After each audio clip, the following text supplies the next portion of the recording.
Barbados then went on to make 284, being bowled out as well, getting a lead of 119. Trinidad and Tobago failed to pass that in the second innings, being bowled out for 110. So Barbados were victorious in that match, winning 2 on the trot.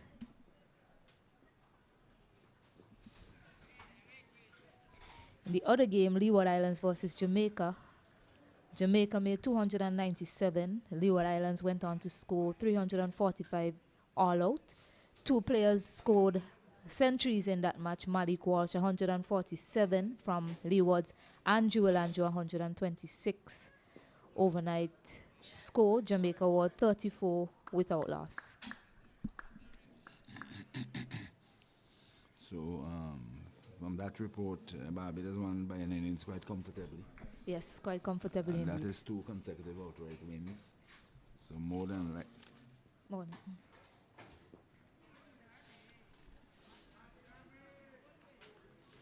So we should have a good tussle in the next round when Leos plays Barbados. But they had a big score there, 345. That's a big score. Yes, indeed.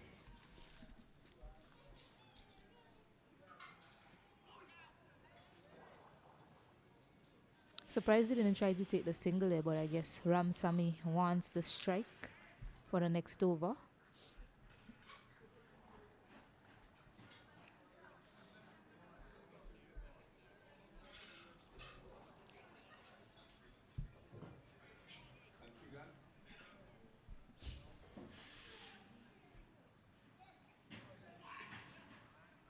Yes, so Jeremy Sandia survives. 247 for it. 247 for 8, a lead of 230 at this moment. And winners will be trying to dismiss their opponents rather quickly for a small score, was going to be looking to build on this 230. Because of a loss of that wicket, probably can revise the probable target of 250. 250 is not going to be easy on this track with the time that will be available whenever the innings has concluded. So winners continue to try and effect the breakthroughs as quickly as possible for an addition of a small number of runs.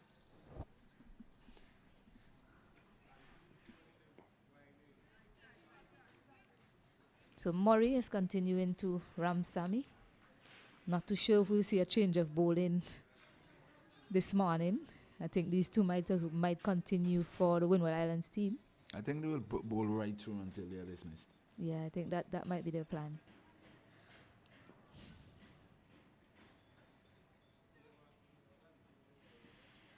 He sweeps it fine. Should look for 2. Yeah, he's coming back. He'd get it quite comfortably. So 2 more runs. He moves up to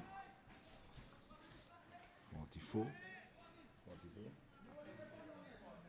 Yeah, he moves up to 44. 249.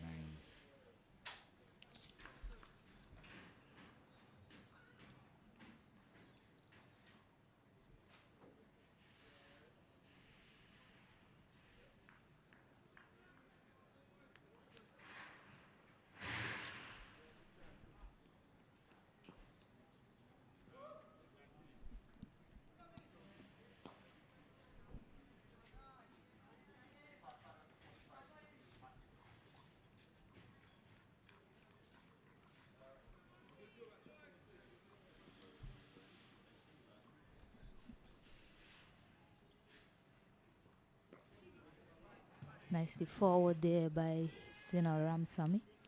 I like the way he's approached his innings.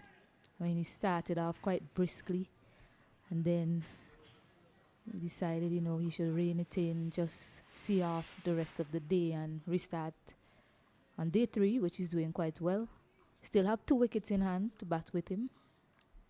Looking to get to his half century this morning. Score of 249 Guyana.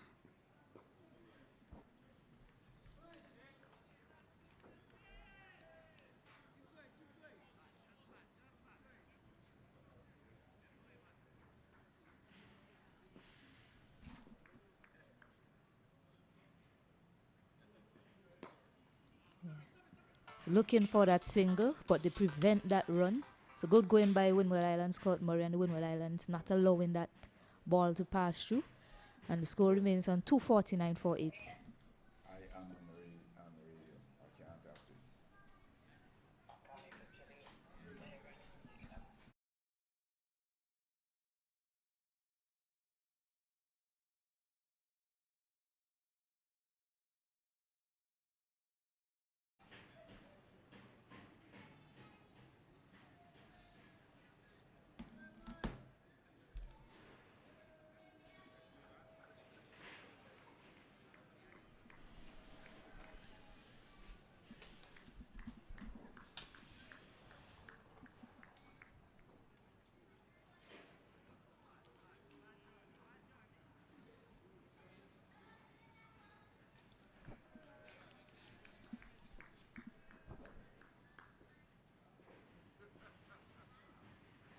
Edward to Sandia hits this aerially, but just short of curving Gussie at mid-off.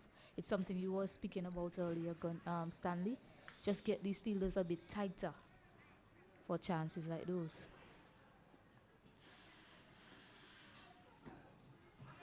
That one beats him, just passing off stump. Yeah, because Sandia is the new batter in, so they can afford to just get those two fielders a bit tighter. He's not looking to, his partner is going to have a conversation with him, but I don't think he'll be looking to go big right now. I think his tactic might be to get a single and get Zina Ramsamy on strike. So they need to cut that off and force him to play a big shot. Yes, quite true. So all of the fielders are in the circle. Beats him again. So Gussie and Jeremiah mid on, mid off. Just need to get a bit tighter.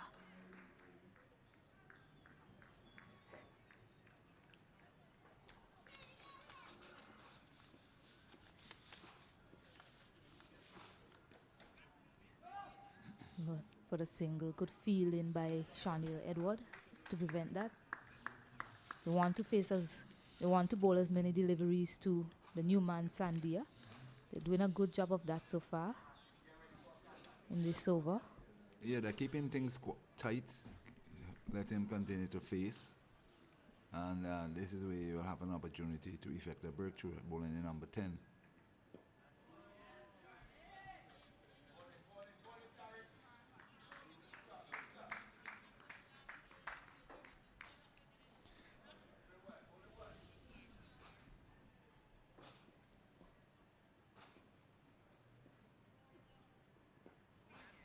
Yeah, so certainly 2:49 for 8.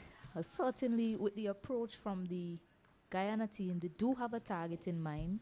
They know the amount of overs they want to have to get a chance to bowl the Windward Islands out. So Windward Islands here, they need to get those 2 wickets as quickly as possible, just to rain on Guyana's parade a little bit. That might be a victory for them if they are able to, not saying a victory outright, but in terms of just spoiling the plans of Guyana, getting these 2 wickets as quickly as possible is key. Well, I think the tactical standpoint is where this game would be decided this morning. Based on the thinking, is whatever the total enough? Do we have enough overs? The tactical side of it is the critical part of it. Shard played into the covers. Looking for 2. It's good return from skipper Ogis. Keeps it to 1. So now Jeremy Sandia has to face up to Court Murray. Zina Ramsamy really wanted 2 there, but couldn't get it. Well, he's definitely looking to farm the bowling, so to speak, to be able to get to a half century. I think that's probably what he's trying to do. And Sandia is giving support. It doesn't matter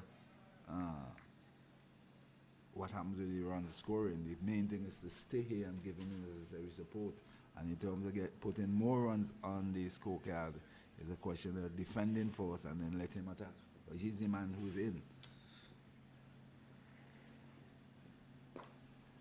Drives this to get, the fielder there, Courtney Franklin, wasn't aware that these two players were going to take the run, and he was just a bit laid back in picking up the ball. Sleeping. And in the end, good awareness shown by Sandia coming through for that single. Yeah, he was sleeping because by the time he recognized what is happening to him, the ball racing to him, he sort of looked up and it was too late.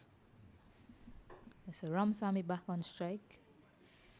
And these are the kind of these are the sorts of situations you have to be mindful of in the field.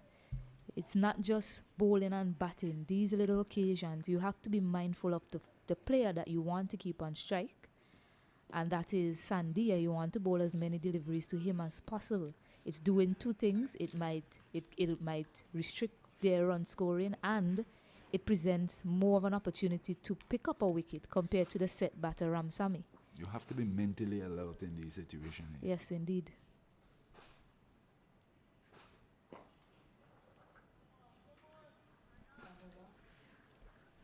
So last delivery coming up. Two batters are going to have a chat, and I believe that chat will be about how do we get you on strike. So this is where the fielders have to be alert and wary to the fact that they are going to try and steal a single. Someplace they're looking for a single. Cover is wide open if they drop and run, and the onside as well if they look to drop and run there. So there you go, right on cue. That is the plan right there. So I'm surprised that the Windward Islands fielders didn't try to get tighter to cut off that single.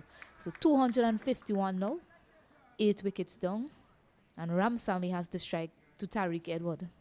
Yes, and this is good thinking on the part of the Guyanese pair and Ramsamy, recognizing he needs to, as I said, farm the bowling to be able to get full over, get some runs, get to a half century, and take the Guyanese total a little beyond where they are at this moment. And the Windward Island fielders are not really up to it. As I said, apparently they're sleeping, being unaware of what is happening around them, which is really and truly ought not to have happened. Yes, you have to be switched on 100% in this situation. You don't want Guyana to continue to extend their lead and build on the target that they have in mind. Driven or misfield again. These fielding errors are going to cost Windward Islands here if they're not careful. So 2 more runs there. Courtney Franklin. Again, the culprit, Courtney Franklin there. One occasion he allowed them to get a single and now a misfield by him. Yes, apparently, as I said, he's probably sleeping. Got to be switched on here, Windward Islands. 2 more runs, which should have been none. Huge appeal. Bit too high, I believe.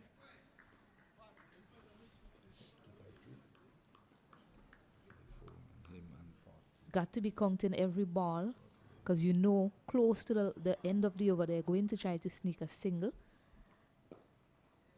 Driven down.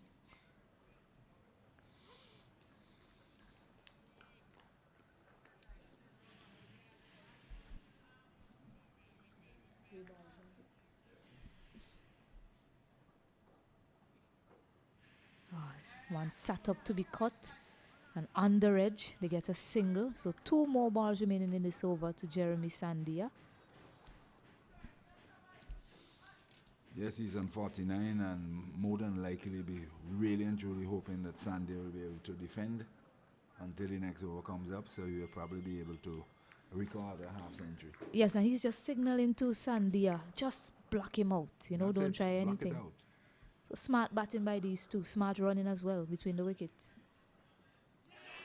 Bounce and turn, huge appeal. But he's missed it, apparently. So not out. 1 more delivery for Sandia to survive in this over.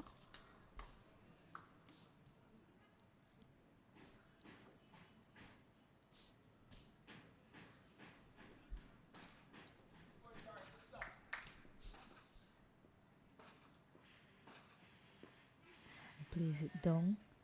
Bit of hard hands, but he keeps it out nonetheless and survives that over. 255 for 8. Yeah, mission achieved there in relation to defending the last 2 deliveries. There was a confident appeal for caught behind umpire said not out. I like the approach of it this morning. He didn't show any untowards behavior in terms of, because he said not out. He just went back, which he should have done it yesterday. But maybe he learned. Somebody may have spoken to him last night. And certainly it's a question now of being fully aware as to what is happening around them, the Winwoods team. Because here you have Ram Sammy and 49 looking for a single for his half century.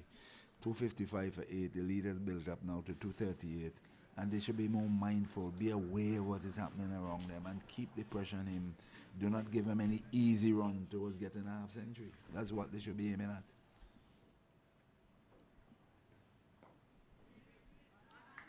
Yeah, I don't think he'll be looking to take on the single just yet. Too early in the over. Yeah. So really good mental process being shown by these two.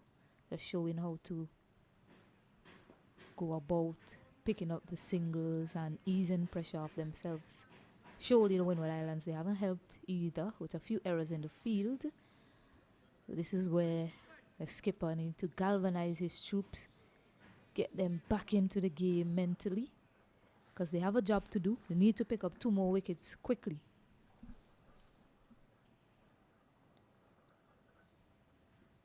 Oh, that one kept a bit low, coming in with the arm there, going in with the arm there to Ram Sammy.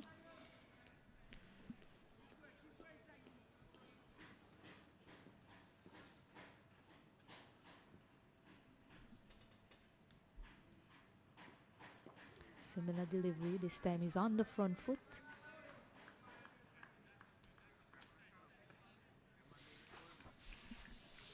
With 4 balls remaining, I would have brought in this shot square down the under and put pressure on him. In case he tickles one down the leg side, he'll get an easy single. I would have brought him in to keep the pressure on him. Yes, and the fielders in the circle need to get tighter, because it's just easy for them to just drop and run like they did previously.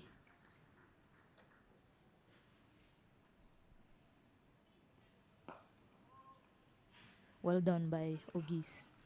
1 more ball remaining in this over now. They'll be itching to get a single. So this is where Windward Islands, they need to be focused here. An opportunity just might come. You need to be focused and ready to take it.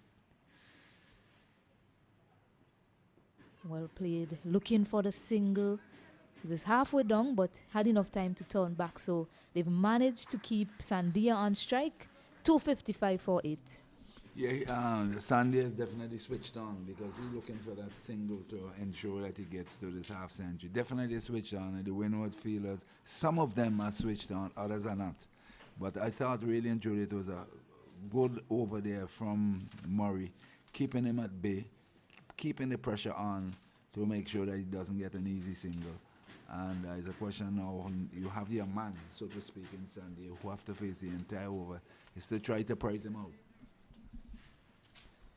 So he's surveilling his field. He's looking to see where he can get a single. He's looking at that vacant square leg area. So Tariq has to be spot on with his line and length. Cannot err on his pads at all.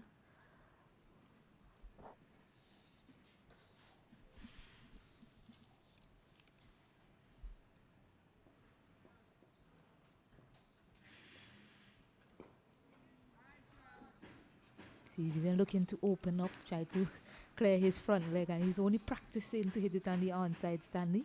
Just looking for that vacant area.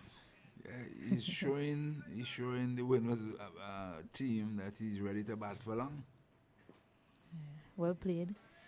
But it's not like his defense or his technical skills in terms of batting is lacking. He looks to be a player that can actually handle the bowling. But it seems like mission 1 is to get Zinal Ramsamy on strike, rightly so, because he's on his way to getting a half century. I think he will defend the rest of this over, because how many balls has gone? 4? I think he will defend the rest of the over, hope to defend the rest of the over, and let put Ramsamy back in the spotlight. Oh, he pops this one up this time. And Tariq Edwards get another. And I believe that's another 5-wicket haul for him. 6 wickets, actually. We missed that one.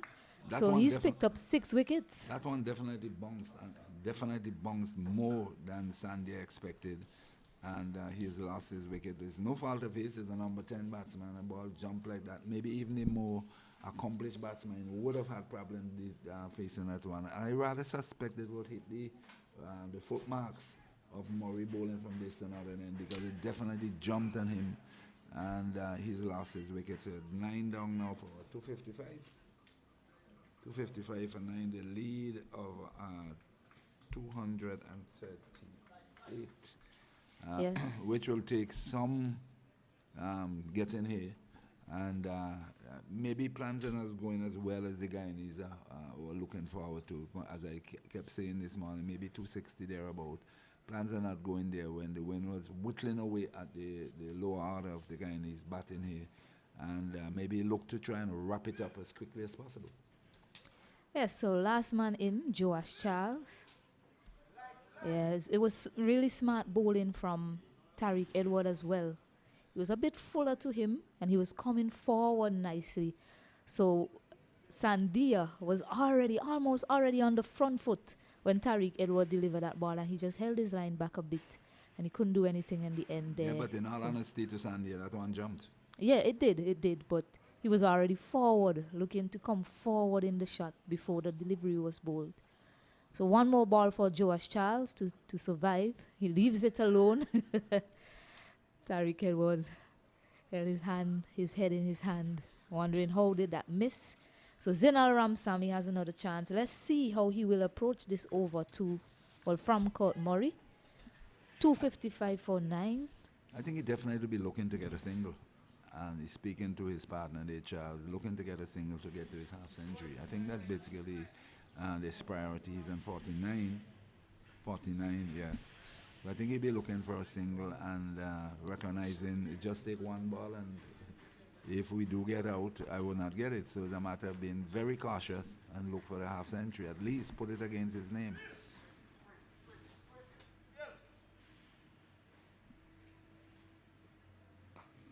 Slaps this one through the covers. He should get 2, and a well-deserved half century to Zinal Ramsamy, who battled late. Oh, they're coming back for a 3rd run. So they're not leaving anything out there. And congratulations to Zinal Ramsamy, who battled hard yesterday, started briskly, and changed his temperament in terms of how he's going to approach his innings, and scored a wonderful half century for his team. Yeah, fine century there by Ramsamy, popping up the guy in his lower and tail, and ensuring that the winners do have a target that they'll have to think about rather than at one stage they were 169 for 5, and he has definitely held the tail together and positioned Guyana now where they can be very competitive in this 4th innings. So Joash Charles to face Well up to played. Murray. Indeed, a 3rd half century in this match for Guyana. Drives this down the ground. Taking that 3rd run there, Stanley, it makes me wonder if Guyana's approach this morning was all about giving Ramsamy a chance to get his half century. Maybe thinking they had enough, but more time in the game, allow him to get to his half century, because I'm surprised that they didn't stay on 2.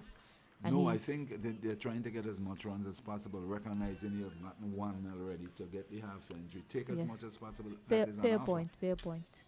So 241 now is the lead. Drives this in the air, but not to hand. 1 bounce to Courtney Franklin, who does a good job not allowing it to pass through him. At least he was looking to take a catch, but still aware to the fact that it could have passed through him and stopped it on the bounce. So goes back and punches it down the ground.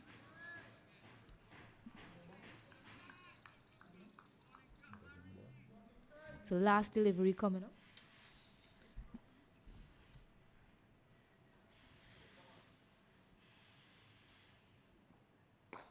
Width given, but straight to the man there at cover. So that's the end of the over. 258 for 9. Zinal Ramsamy has to strike to Tariq Edward. A well-composed innings from Ramsamy, this half centuries and 52. Held the Guyanese in lower order and tail together, and ensured that he became the 3rd half centurion, if you want to use that terminology, in this innings, with 77 from Dindal and 64 from Yearwood. And I'm certain that he will try to have conversation with Charles to see how far they could advance the Guyanese total, because I believe that in their own mind, the management will be looking for a little more than this 241 at the moment. At minimum 250, I believe is what they're probably aiming after. So I believe the next target is to try to get to 250 in terms of giving the win odds that to win. Peels off the outer edge. You might see a different approach from Ramzani, recognizing he's now with the number 11. And 241, we need another 9, at least 250. Psychologically, it will put the pressure on the win odds. Oh, he gets the length, pulls it, and maximum here for Zinal Ramsamy. The lead moves up now to 247. Yes, that is exactly. I just said it. Don't be surprised with some level of aggression from Ramsamy, recognizing here down the number last pair, and skipper needs to be cognizant of these facts. Some these little things do add up at the end of the day. These little things, match awareness. Yes, that one was short. It sat up nicely for that pull shot, but he packs a punch. He was able to get it all the way for 6. Nicely walked. They get a quick single, a fumble again from the Windward Islands.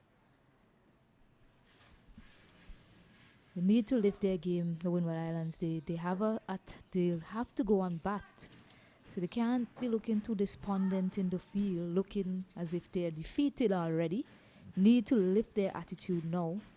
The need to understand is just a matter of 1 wicket, and to put the pressure now on the number 11. Do not allow Ramsamy to get back on strike. I think that is how they should be playing the game.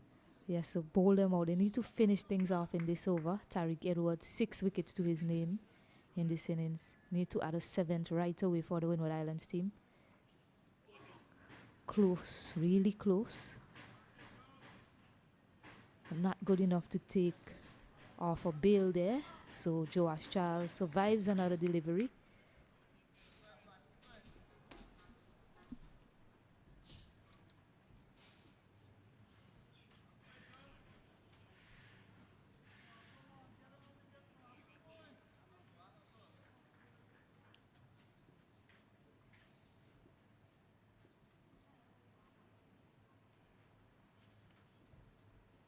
Goes for a big swing across the line. Doesn't make connection. So well. I think that's the first hour of play done here.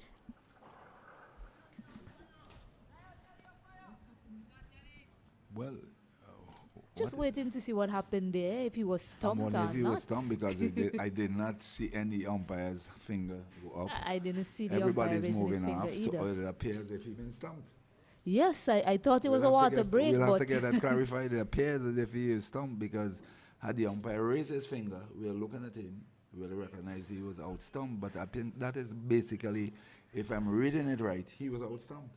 We'll get that clarified by our scorer. yeah, so not too sure what We're occurred not too there. sure what happened. We're trying to Whether it was a declaration or Joash Charles was out stumped. We'll wait on the We will clarify for you. They have declared, Yes. okay. So there was a declaration from Guyana team. So Guyana has declared on 265.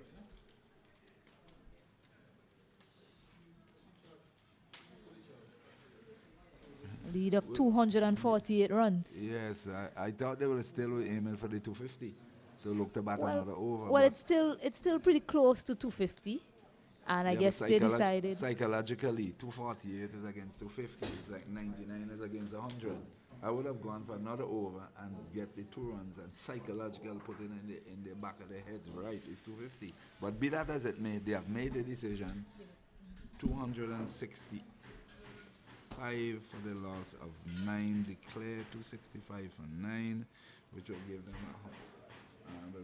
as the score is trying to clarify. But certainly, it will take some batting here by the Windwards to try and get to this 248 needed for victory, 249 needed for victory. It's not going to be easy, especially with the Guyanese bowlers, most of the slow bowlers.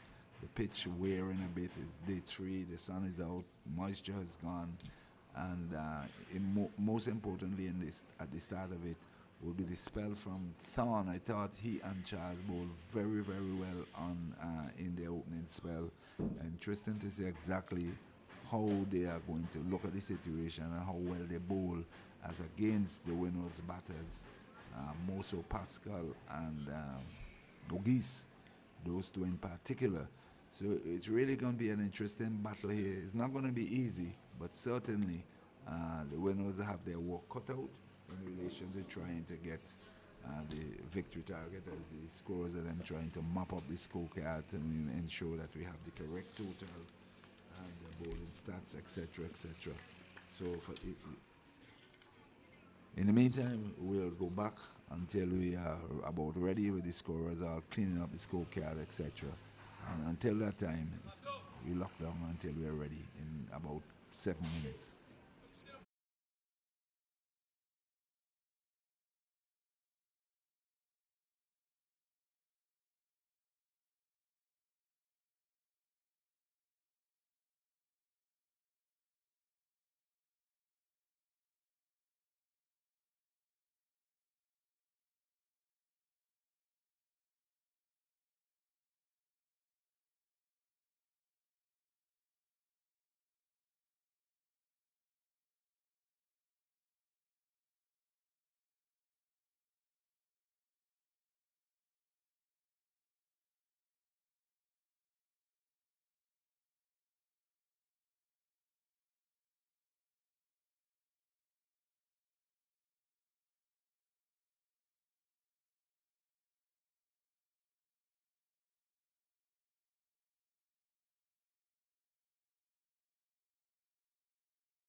Yes, and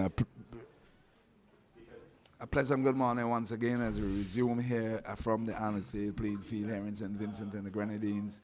That game between Winwood Islands and Guyana. The Guyanas has declared at 265 for 9, 265 for 9, setting Winwood's 249 to win. They resumed today at 225 for 4 and eventually went on to get 265 for 9, thanks in the main to a very resolute innings of 59 not out from Ramsamy. Of course, with support from the tail, but they were able to ensure that the winners have something in front of them in terms of trying to get for victory. The highlight of the innings, a third wicket partnership of 127 between the skipper Dinleal and Yearwood, and then a sixth wicket partnership of 54 by the Rampasad and Ramsamy, who got 59. Bowling for the Windwards, Tariq Edwards took 6 for 93 from 34 overs, 10 maidens, 6 for 93. Easily the pick of the bowlers, and Gassi got 2 for 17. So the stage is all set, whereby the Guyanese field is out, the Windwards opening batsmen are out, and interesting rest of the day remains. Kenway, pleasant good morning, welcome. Hope you had a good night. Good morning, Stan Hines. Good morning to the viewers of this broadcast. Indeed, I had a good night, restful. Wake up this morning, Looks feeling very all fresh. energized. It looks very fresh. Yeah, man. Had some nice blue food last night. Well, interesting day here, Stanley. It's very interesting day here ahead between Windwards and Guyana. Guyana doing exceptionally well, getting to that a total of 248. That gives them a lead of 231. So Windwards need to get 232 to win this game today. 249 to 249. Just looking at the fast scoreboard, 249 to win. So an even more difficult task here for the Windward Islands on this third day pitch. So Thorne, the big fast bowler from Guyana, is bowling the first delivery of this second innings of the game. And this one is played uppishly, backward point, into the fence before. What a start for Pascal. Yeah, Pascal decided, and the runs are there. We have to try and get the runs. It's a back of a line delivery, new ball. He had a flare at it, took the outer portion of the bat and flew over this close-in fielders to the boundary for 4, maybe signaling his intentions. Well, I think that he needs to get a good knock here for Windward to get to this total. Pascal, one of the most senior batsmen in this team, also in this tournament as well. He has not really gotten off and set this tournament alight. So I think today have to be his day if Windwards are to win this game. Or try to make it his day. Well, he has Try. to. If he doesn't, I think they will not struggle. Thorne, oh, that's a loud appeal. Not out, says the umpire. All the players are gathered just in front of where he was. We're waiting for a signal from the umpire. He signaled leg by. Oh my word. Standing behind, that was extremely close. That was very close. And all the Guyanese team went up in unison, looking for the umpire to lift that fatal finger. And the umpire said not out, and they're holding their heads. They're wondering how come he didn't lift that finger. But fortuitously for Pascal, he survived. Umpire said not out, that's it. I understand the Guyanese players. This is a decision that weighs on them winning this game or actually pulling it off. This is an important man. Well, but the umpire is in the best position to make those from what decisions. we are listening from the background with the monitors, it appears if they're the back who are looking at it, are very confident he's fortunate to survive. Anyway, he has survived. Thorne, this one is down the leg side, bounce once, twice. Keeper doesn't collect cleanly, but really, fortunate. Well, he has to ride his luck. That's all I have to say. You have to ride his luck here. You get them and you don't get them. You have to ride his That's luck. the way to look at it. That's cricket for you. 6 without loss, trying to get 249 for win. As the 3 slips, gully, backward point, cover, mid-off, mid-on, and square that goes down. As the big man, Torn from the southern end. I'm telling you. This one is outside the half stump. 3 slips at gully, as you mentioned before. And really, Guyana have pulled themselves back into this game and put themselves in a very strong and commanding position here at day 3. After being bowled out for 69 in the first innings, you must commend them for the efforts that they have made to get to this position. And really, they have played a very good second innings, batted excellently. 6 without loss, Windward Islands. This one is outside the half stump, pitched up, squeezed out. They need to get 249 to win. Big tasks on hand for these batters from Windward Islands. This time up until lunchtime would give you a better story or a better picture as to how this day may unfold. Whether Guyana would roll over the Windwards or the Windwards would go on to win this game. Nobody knows, but I think this crucial 2 hours or so before lunch would tell us that. This one is a lifting delivery from Thorn, and Pascal is on top of it. Well played, well bowled by Thorn as well. So a very interesting for us over here. Yes, a very interesting first over, 6 without loss, trying to get 249 to win. He survived a very, very confident LBW appeal. He played at one very early. As a matter of fact, the very first delivery took a outside portion of that, flew over all the infielders. And Pascal should try to recognize, hey, look, I am the key man here in relation to the response getting close to 249. So I'll have to try and settle myself, be mentally ready for anything that is served up, and hope that he'll be able to get the winners off to a good start. Whilst the guy needs to be praying and hoping that everything goes their way and the effect of wicket are too early. But be that as it may, interestingly enough, this period before lunch, as they quite rightly said, will be very key in relation to a pointer as to where we will go. Yes, and Charles, who is a partner for Fawn, they bowled a pretty interesting spell, a very intense spell in the first innings. Thorn started nicely, so he would... 1 for 4 from 6 overs. Yes, very tight, economical. They would ask him to do the same. Picked up a wicket in his first over in the first innings. This one's a short lifting delivery outside here, or some similar delivery that got him out. Similar. Bang on target. But given the benefit of the doubt, I thought he pulled away at the very last moment. Yes, he did. Yes, he did. Good judgment on his behalf there. But Charles, memory like an elephant. That's very good. First delivery, short lifting outside the off stump. He has 2 slips, a gully, a backward point, a cover, short extra cover, mid-off, mid-on. This one again, just bringing him into defense, pushing him back. There's a few grey clouds around. Hoping that there will be no interruption with the rain today. And I'm not too sure what Al Archer has to say on the other side.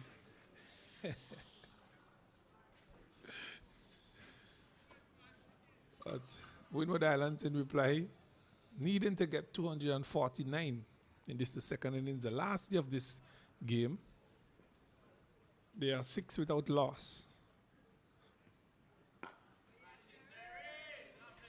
Good start again by Charles, just on that 4th stump line, causing the batter to play at those deliveries, and that is what you want from your bowlers, to cause the batsman to play, not to waste much deliveries. There are 75 overs remaining for today, so you have to make optimum use of those overs.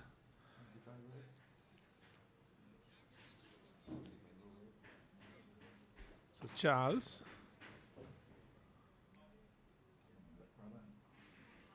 short lifting delivery, that one is pulled. So man at square leg who comes in and field, 1 run to him. So he gets off the mark in this innings. should be feeling a little bit more relieved. Remembering what happened in the first innings, that brings Pascal, the Dominican, on strike. So Thorne and Charles just having a conversation. Guyana really pulled themselves back into this game and has the command of this game, commanding the respect of the Winner Islands. Winners really have to bat for the entire day to save this game or get that 249 needed. A bigger ask of them today, Charles.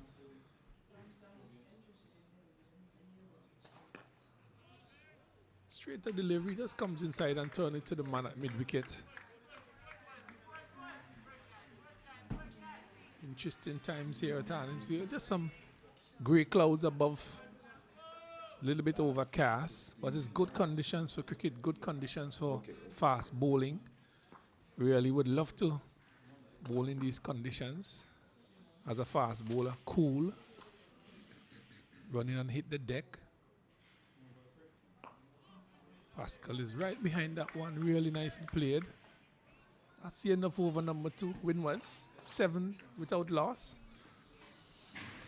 Yes, reasonable start there by Charles, hitting that area consistently, 5 out of 6 deliveries, forcing the batsman to play, which is the right thing when you want to have cherries in your hand. And interestingly enough, what I found out is that there's a minimum of 80 overs to be bowled to the Windwards. So just over what? Just about 3 per over average, but it's not going to be that easy. It's easy to say 80 overs, easy to say 249. It's not going to be that easy out there batting. And interestingly enough, we'll see for the first time, Thorne we bowl into the left-hander. Yes, Tyson. Devon Tyson out of St. Lucia.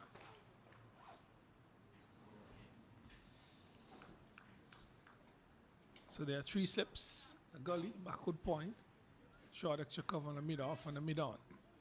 This one he's playing outside the off stump, really reaching for that delivery. No need to do that. Start of your innings, pick up your line on the length, really into the keeper's glove. Flirting with danger there. He is outside the off stump. Thorne just teasing him outside the off stump, hitting that nice 4th stump length with pace and bounce as well. From all of the fast bowlers I've seen in this tournament, he has been the pick for me. He has pace. He's a big lad as well. His control has increased. This short lifting delivery outside the off stump, he leaves that alone. Good one by him. Guyana.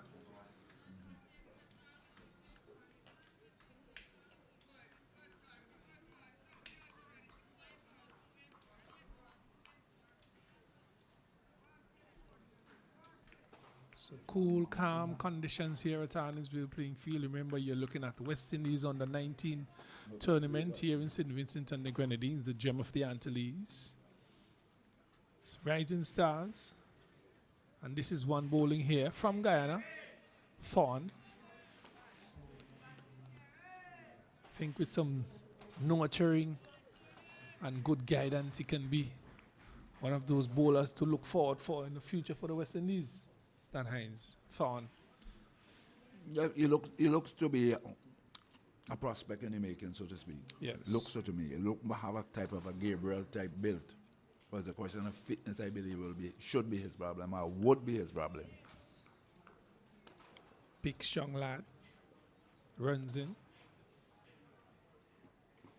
Again, outside the awesome. That one just nipping back after leaving the surface. We would say reverse swing, but it's too early to call that. It's a new ball. Haven't touched down so often, but that's a good sign for him and a good sign for Guyana. I mentioned before, these are good conditions to be bowling fast, cool conditions. You should be able to get some swing here. Interesting ploy. He's coming around the wicket. Very interesting to see exactly how he positions his body upon delivery and where he pitches it.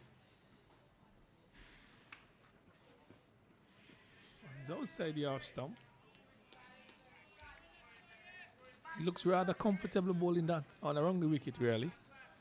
I think probably he, from the previous delivery, that duck back, I believe he's probably looking to see if that can happen again with this in dipper to Tyson, the left-hander. Tyson looking to get some runs today. Didn't trouble the scorers rather than his name, putting a dot to it and seeing how much minutes he spent at the crease. This one, short lifting on the body. Handled. Tyson as well is well built. Good uppers. That brings over number 3 to an end. Windward Islands in the last day of this 3-day encounter between Guyana here at Arnisville. They are now 8 without loss. Pascal is on 4 and Tyson is on 2. Yeah, a steady start here by both teams. And Pascal and Tyson for the Windwards, Thorn and Charles for Guyana. So there's a total of what? To get 249. You have to remind our viewers, 249. Minimum. Pascal had a 4, yeah. We had 2, that is 6. Pascal is on 6. Charles in, outside the off stump, defended it well. And there's some run. So there was a total of 63 overs, all 4 o'clock before the mandatory in terms of trying to get the runs, because they started today with a minimum of 80. Bearing in mind you started Half earlier. an hour. Yeah, Half an started earlier. Yeah. Yes, the half an hour. So there's lots of time still to get the runs and to get 10 wickets. So Gerald Jeremiah. I think he's from Dominica. Doing battle here with Charles. I know Stan Hines fast bowlers would relish these conditions here to be bowling now, running in hard, hitting the deck, putting in their best efforts, really to get 1 or 2 wickets here, 3 wickets before lunch. I could remember the days when in the likes of Casper Davis, Cameron Coffey, Ian Allen, those fast bowlers would be relishing this opportunity to really run in and hit the deck, pick up as much wickets as possible before lunch. Ball would have been flying, whether the wicket is slow or not. Remember those days? This one is outside the half stump. Drive, misses.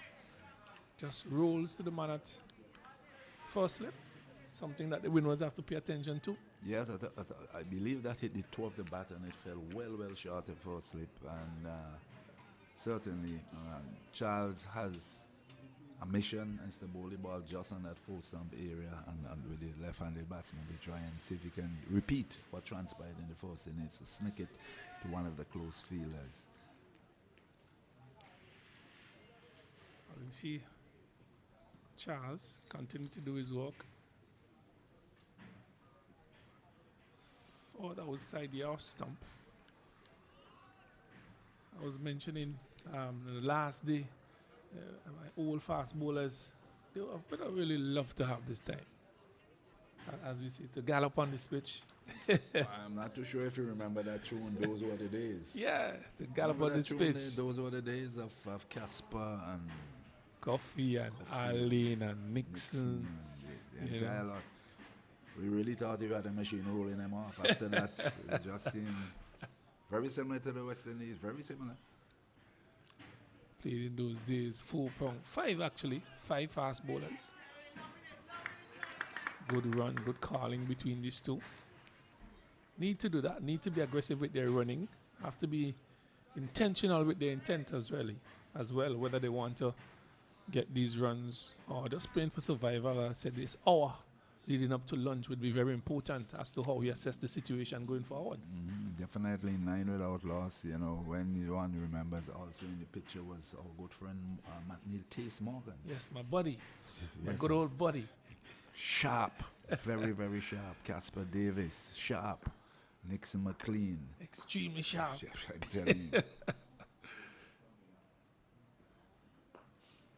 Also, his brother Kissinger was not slow either. Yes, and just letting the viewers know that all those pace bowlers we have named out of St. Vincent and the Grenadines. Yes, very similar to the West Indies, who also had Marshall, Golden, Croft, Garner, Roberts, and suddenly, like the West Indies, the fast bowlers seem to have disappeared all of a sudden. Just disappeared. You have had a number of spinners, but as I mentioned before, we have not really gotten a spinner to hit world-class level up to now. Since the days of our good old Lance Gibbs. Yes.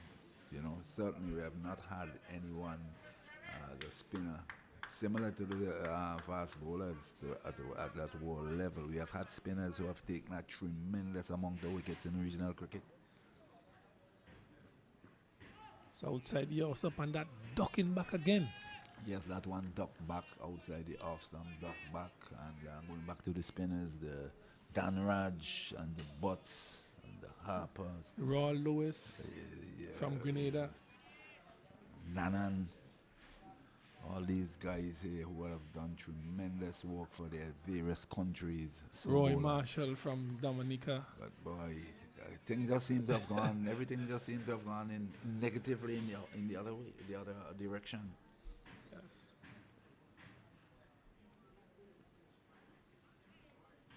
But you're hoping and you're praying that those days do return to West Indies cricket. The glory days. Well, 17 years of triumph. The thing about it, Kenroy, that tune always stick in my mind. Those were the days, my friend, we thought would never end. We will get back there. Get back way. We will get back there. No, Kenroy, things I'm has confident changed. that the West Indies Well, cricket will it's get nice back to there. be thinking and speaking positively. I do not. Show me the evidence. I'll concede if you show me the evidence. With time, proper management, Time is the greatest healer of all putting the mankind. structures into place, we would get back there. Just as Zimbabwe did. They took the time out. Time is the greatest healer of all mankind, right? The thing about it is this. Those managing cricket in the West Indies over the years thought it will never end. Over the years, right?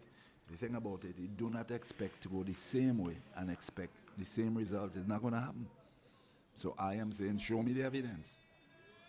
The thinking of the generation today is different. We spoke about the blue food, which is the diet side of it, the blue food. Get back to that. Outside the off stump, through to the keeper, no run. We ate differently. Those guys, the older generation, ate differently to today. We know the type of food has been. Well, we ate what we were giving. We had no choice. We had no choice. No, they are their choice in terms of their diet. The parents have moved away from our food too. You know, so The constructive food. should I'm saying, should I say something about what I'm aware of? No, man. The mindset as well of our players has a lot to do with it. The pride. This one is down the leg side by Thorn. Just losing his line and length somewhat. You know, I remember sometimes you need to say these things and let all viewers across the region understand. We have seen, I've gone to a lot of youth tournaments, and we have seen whereby those days you ate what the caterer provided. Yes. Dominica was famous for its greens. Famous.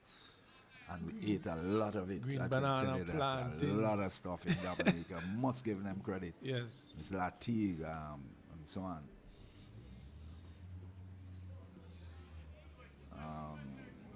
Chastany at Cherry Lodge in Dominica. Wonderful, wonderful food. There's no getting away from that. And we ate what we were given. Venus Wasn't bad. No, there was some good stuff. Grenada food was quite good. The oil dung, very wonderful stuff to eat. You know.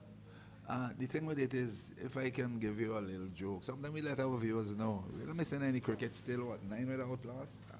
9 without loss, trying to get 249 to win Windwards here against Guyana, whereby a father of Vincent John cricketers took home some wonderful fish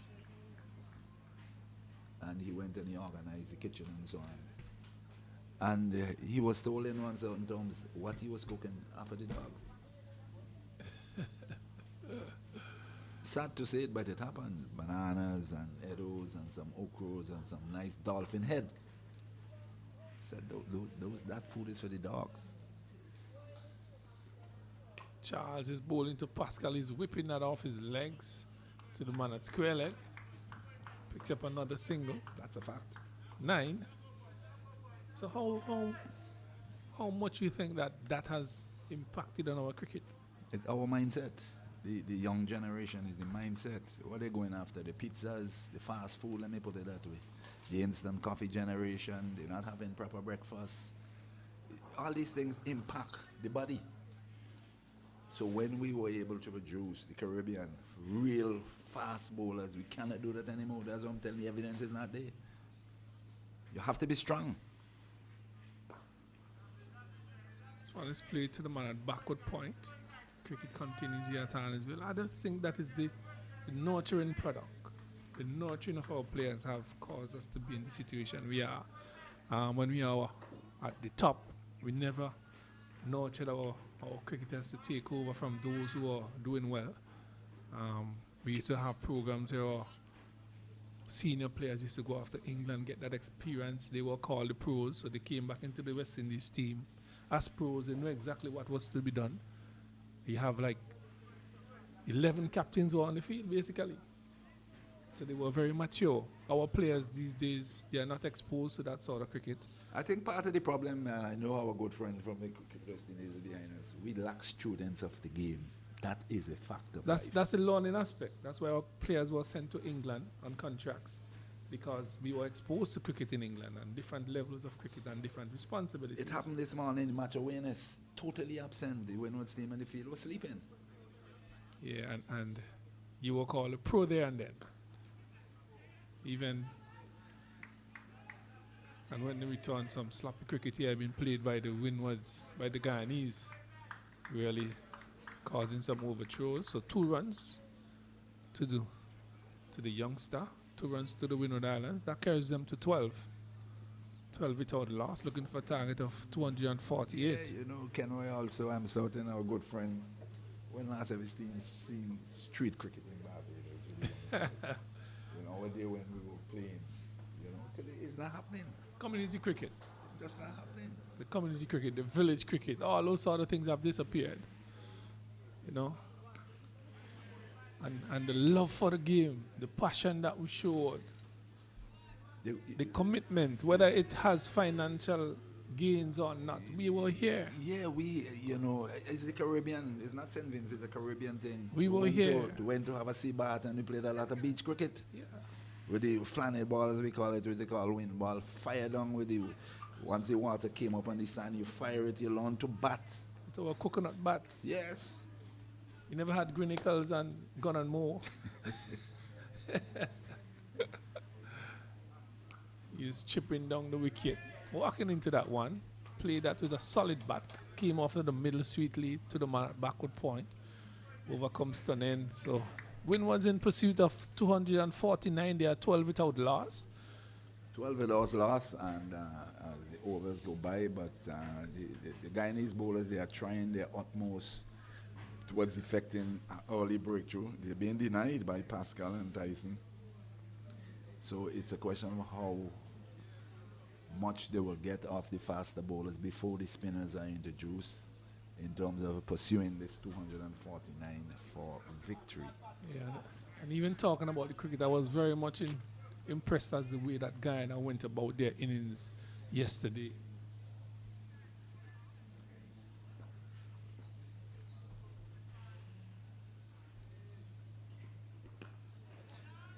Another delivery there, on target, and Pascal defends, and there is no run. But certainly, we have a long way, if ever we are to get back being very competitive at the international level.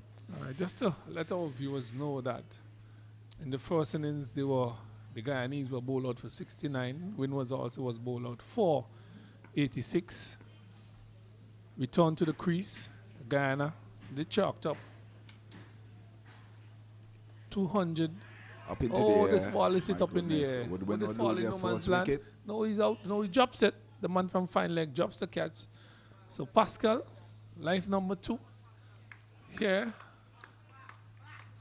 Life number 2. He's living dangerously. The win was Pascal. It was a very good attempt to take that catch.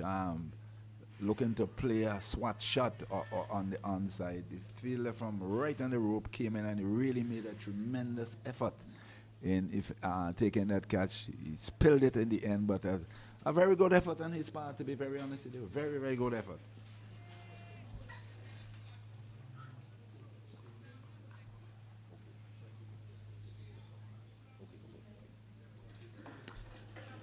This one, good line, good length, and unfortunate for Thorn. Again, you know, he really deserve a wicket or two, you know, to be honest with you. But it was a tremendous effort on the part of that fielder. Who was that? Chan? Oh, Charles, the fast bowler. Yeah, he really, really made a tremendous effort. Yes. You know, but he spilled it. That's how it goes sometimes. Sometimes, you know, you bowl very, very well. Thorn has bowled very well, and he comes from the southern end in. And here goes Pascal on top of this one, folds it out to cover, and there's no run. For our viewers, Winwood Islands resuming this, Guyana resuming this morning at 2:25, I think it was. 229 for 5. They went on to score 265. Ramsamy got 59 not out. Rampasad 9, Thorn 3, Sandia 1, Charles not out. The wickets fell at 220, 233, 241, and 247. Outside the house, I mean, looking to drive, taking the 12 the bat, and that stayed on the pitch there. So the wickets again fell at 223, 241, 247, 265, and 9 declared. Bowling for the Winwood Islands, Tariq Edwards took 6 for 93 from 34 overs, 10 maidens, and Samuel Salmon none for 10, Sears none for 8, Franklin none for 9, and Gassi 2 for 17, 265 for 9 declared, and they gave the Winwoods this one driven outside the off stump to mid-off, a single there to Pascal, who goes up to 8, and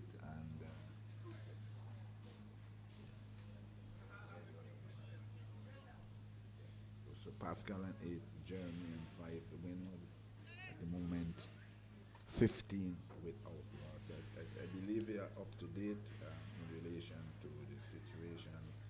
So 59 not out from Ramsamy, 6 for 93. Tariq Edwards was the highlight of the morning, and certainly Guyana set the Winwoods 249 to win 63 overs before the mandatory 15 from 4 o'clock. So we'll see how it pans out.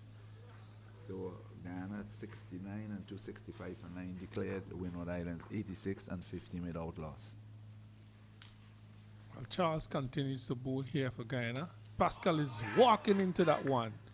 He's decided to have a go here, and he's hiked that one over mid-wicket for 6. He's probably saying, Stanley, I've gotten 2 chances. I'm going to take my chances here and have a go. Yes, quite true. That reminds me very much of a 2020 shot. It's back of a length, and he just laid on it and just whacked it over mid-wicket close to the president's suite for a maximum. That definitely reminds me of even our own 10-10 right here, the VPL. That's the type of shot we're seeing. So we'll see how the guys will respond to that shot from Pascal. But he has to be careful. He is the mainstay of the Winwoods batting. Maybe he can go on with this sort of luck that he's riding his luck. 2 chances already in this innings of 14. And we'll see how it goes. Well, the wicketkeeper comes up under the stumps to keep him at bay. This one is pitched on the off stump. He's forward in defense. Really, I think he's saying, man, I've got to be positive here. I've gotten 2 chances. I'm going to take my chances with playing my shots. I'm attacking better, and I'm going to take my chances. Yeah, but it has to be a discreet attack to defense, because the thing with it is he walked into that maximum shot, and the wicketkeeper has what they call back pressure. We see him standing now close to the stumps. But that's good thinking on his behalf, a wicketkeeper. This one is on his legs, he's turning that one, he's looking for one. He should have been looking for two. Does he get it? He does, comes back. It's a good run in here between these two. Looking a bit more positive. Pascal looking like himself there in those two shots. But as you said, he has to be very careful as to how he goes about his innings. He has gotten 2 lives already. So he has to make the best of this one. Although one of the chances were very, very difficult, and we must credit the fielder for getting there, because it was hit high and he really ran a long way and eventually got his hands to it, but just couldn't hold on. Charles just on that line of middle stump as he turns that one to the man at mid-wicket. So Windward Islands, 23 without loss. They're looking for a target of 249. Guyana this morning declared their innings. 265 for 9. 265. With Ramsamy ended up with 59 not out. A very resolute half century. Good half century. The third in the Guyanese innings. This one is a straighter delivery. Pascal is up to the task.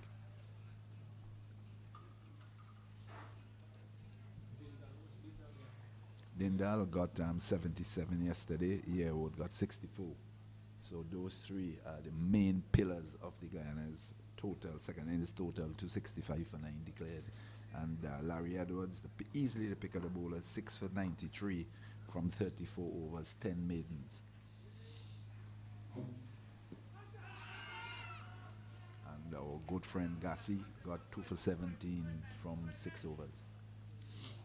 That one striking him on the pad, stifled the peel, leg by, and this total advanced to 26, with Pascal remaining on 16. And I think he really should rethink the way he is batting and try to understand I am the axis on which this batting revolves, and he needs to stay. Let me stay here and do a Dendal, do a Yearwood, do a Ramsamy, and get a decent total and bat around him, so to speak.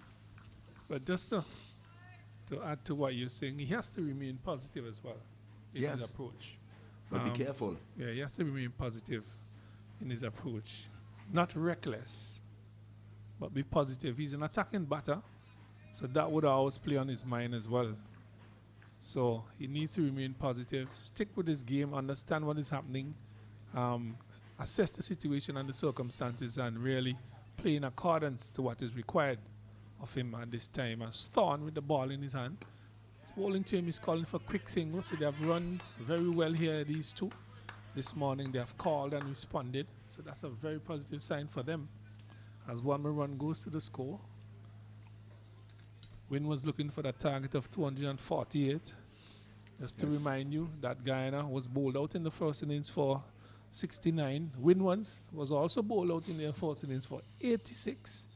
And Guyana in return, and in their second innings, an excellent comeback by them. They scored 259 and gave Windwards now a target of 248 to get in about 80 overs today. 249 from 63 overs plus the minimum of 50. So that's the situation 20. Here at Arnisville. Yeah, update from the test match. West Indies 117 for 2. Responding to the Indians' total of 400 plus, and Australia 164 for 4 in that test match there in England. They brought our listeners up to date. You're a lover of football, women's football, wonderful football. I looked at last night and early this morning. Are you a lover of football? You should be a sportsman. I love football. I love football. I love sports in general. All aspects of sports. That's me. You're not attracted to women and women football? That's another discussion to have.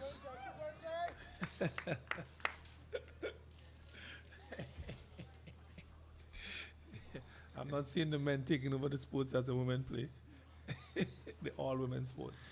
And our technician at They the have, back, they have, they have, our technician at the back there, she is a national player, you know, if you're unaware. they have taken over So our sports. she's paying close attention to the conversation. They have taken over our sports and they've been given more attention than we are. Well, quite rightly so from all aspects. Another conversation to be had. Short-lifted delivery by Thorn. Just reminding these batters that I'm still here. I'm from Guyana, land of wood and water.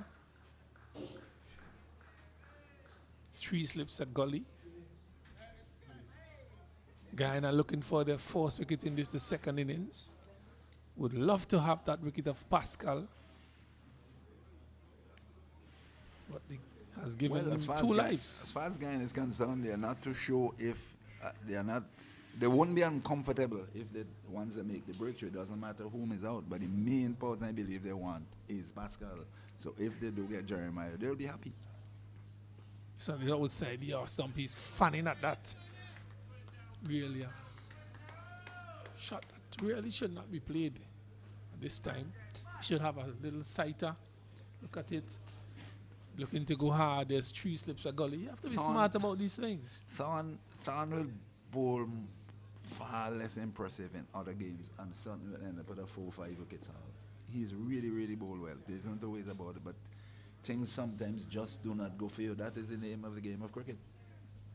He has hit some good lines and length and went past the bat on several occasions. Just like that. Oh boy. With no luck. No luck, and you can see him just shaking his head. No luck whatsoever. But another good spell. I believe it's a water break again, right? Yes, I'm seeing the players coming towards my direction, so there will be some refreshments here for the players, as we will gather some refreshments here as well at Arnisville, just to let you know Windwards are 25 in pursuit of a target of 248. Guyana scored 259 this morning for 9 and declared. We'll be back here to bring you live coverage at Arnisville playing field when the break is over.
Welcome back to Annisville playing field, where the battle between Guyana and the Windwell continues here as we see a change in bowling. Stan Hines, first hour, they had the fast bowlers. Now the spinner has taken up the attack for Guyana. It's 25 without loss, Windwell.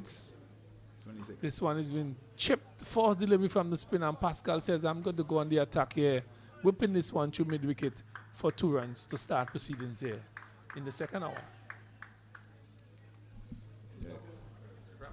Yes, a good clip there from Pascal to the deep mid-wicket boundary, and he collected too. So it's Passad the bowler from this to another, and then left arm round.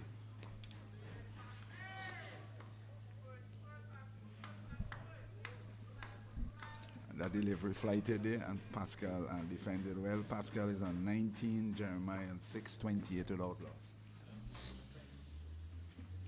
Prasad around the wicket. This one is being swept. There's a loud appeal. The finger goes up. The finger goes up. And Pascal luck has run out. Windwards have lost their first wicket here. 27 for 1. Pascal goes sweeping. The dreaded index finger has gone up for the umpire. He's disappointed, yes.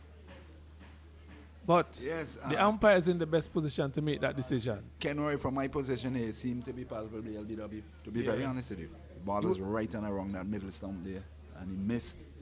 That's the point we were making earlier. To be selective, be careful, because he is the key individual in terms of this Windward's batting lineup. And Guyana are very happy, as I said. It didn't matter which one they got out. They are very happy, double happy, to have Pascal and to break the partnership. Well, the force over the introduction of spin, and they have grabbed their first scalp, that of Pascal. It's not going to be an easy target to get this 249. It's definitely not going to be easy.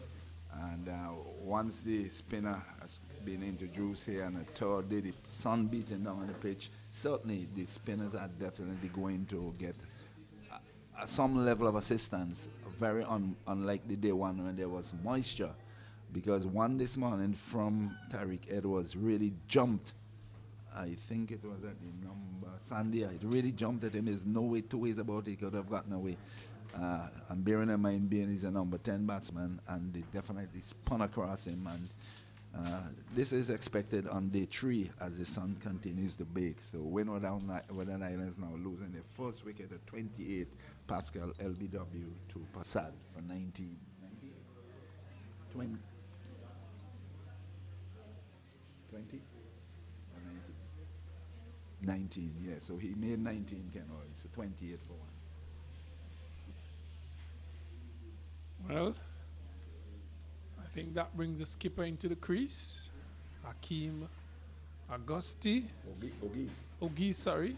A bit of a patois French type of thing. Can you speak a bit about patois? Won't try it. I had to learn it once we were playing in those days, you know. I had to learn a few words well. So Passad has picked up his first wicket for this innings. And the Grease come to the crease, and Pascal is right. Passad is right on line there with Ogis. He has to play a captain's innings here again, Stan Hines, for the Windward. Yes, he definitely has to. There's no two ways about it.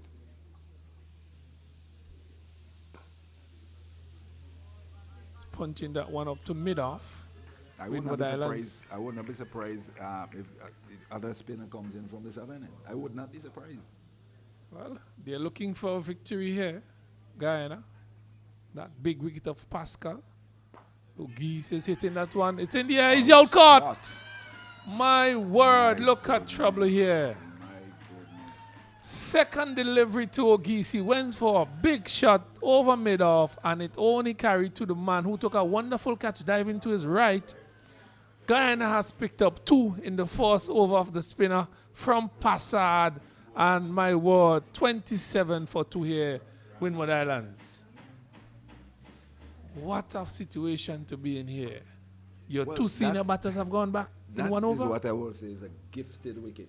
Because he just came in, lacked concentration, proper concentration, drove uppishly, second delivery, And a wonderful catch taken there by Ramnat at Whitish mid off. And the Windwards looking start to look down a barrel. Because it is the first over from the spin, not to show if the bongs turn prodigious or not. And both Pascal and Ogies back in the building, they're more senior batsmen. And Windwards definitely in all sorts of contortions here, very early in the innings. Well, the loss of those two senior batters tells your story as to what may occur or not. But these two other batters for Windwards, Sayers is now joining the opening batsman Jeremiah. Windwards all of a sudden 27 for 2. 28. So, oh how cricket I always have the final say. Well, my word. 1 over, 2 wickets, change the entire complexion of the game, trying to get 249 as the spinner, who is that from the southern end? Trying to find out who is the spinner, but there's no surprise in the spinner being introduced anyway. Rampasat now from the southern end.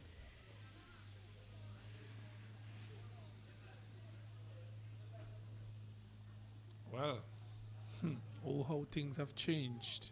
All of a sudden, 1 over from the spinner, Prasad, picking up those 2 big wickets. Rampasad right on line, he's coming around the wicket. The Guyanese have a bounce and a pep in their steps. Oh dear, what can the matter be? They should. The 2 big scalps have gone back to the pavilion. Disappointingly, this one is played forward by Jeremiah. Number 2 is on his back. And they have hemmed in Jeremiah like vultures around the bat. Waiting to take the skin off. This one is outside the house stump, bouncing. Good delivery there by Rampasad around the wicket with a bounce in his step. A slight breeze blowing across the playing field. The sun is out in all its glory here at Arnottsville. And Guyana have their tail up just before lunch here. This one is a flighted delivery. Barely squeezed it outside. And really, Windward's 28 for 2 here at Arnottsville in all sort of trouble.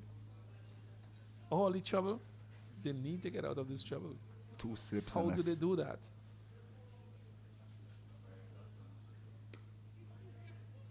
This one is punching it, only striking that man at silly point. The name speaks for itself.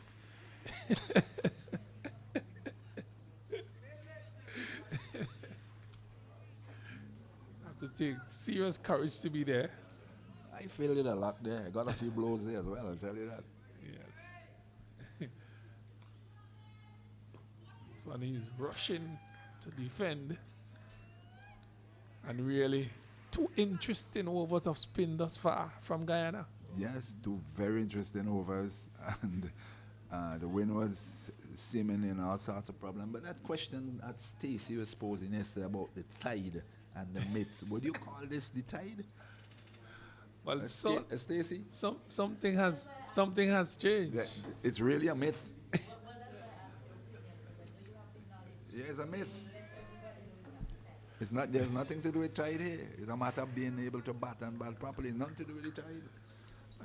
You may be wondering, has the pitch suddenly changed? Has the tide low tide or high tide? It has nothing to do with it. The matter of batting what is served up.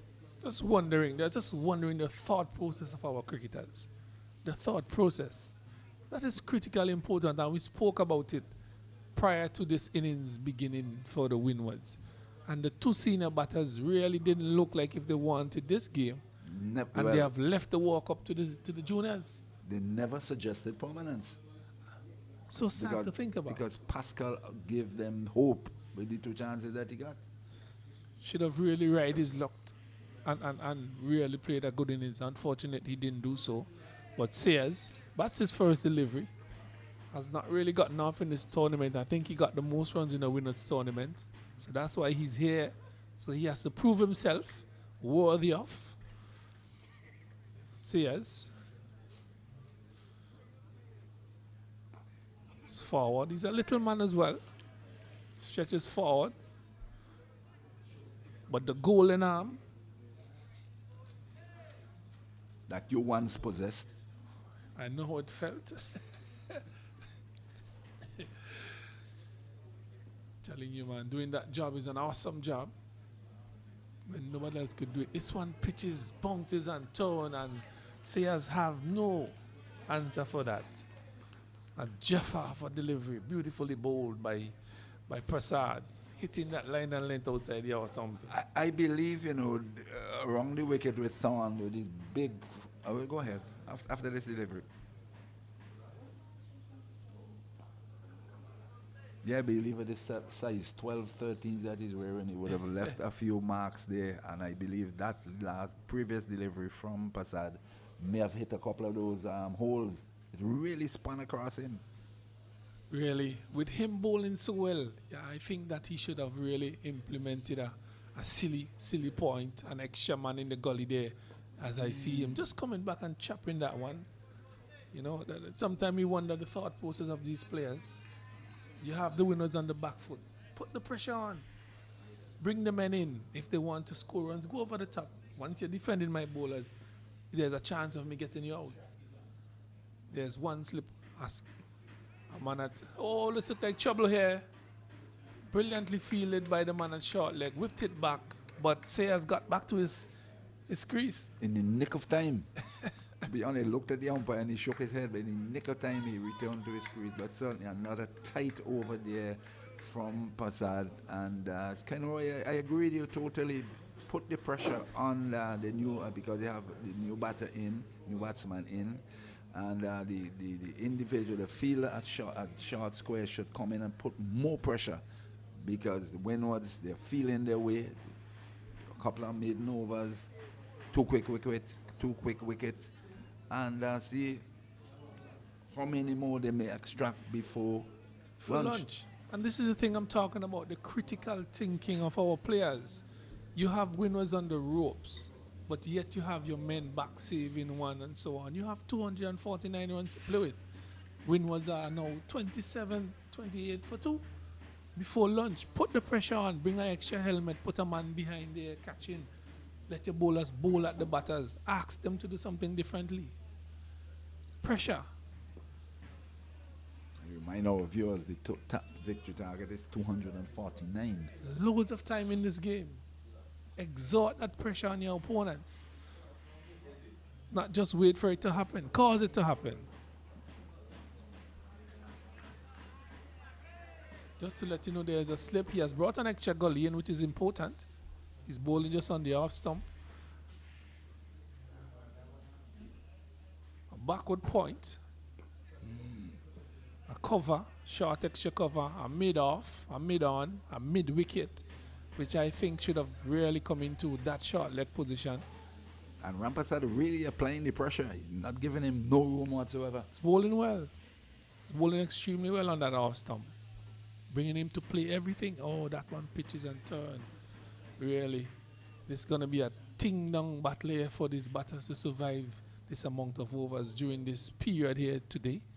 Nobody thought this game would have gone this way, but Guyana has placed themselves in a commanding position, batted exceptionally well. This one is just drifting down leg. Comes off the pad from my vantage point, waiting on a signal from the umpire. No, he says.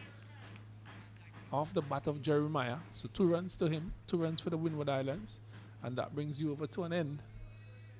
So, interesting times here for the Windward Islands, going into lunch, close to lunch.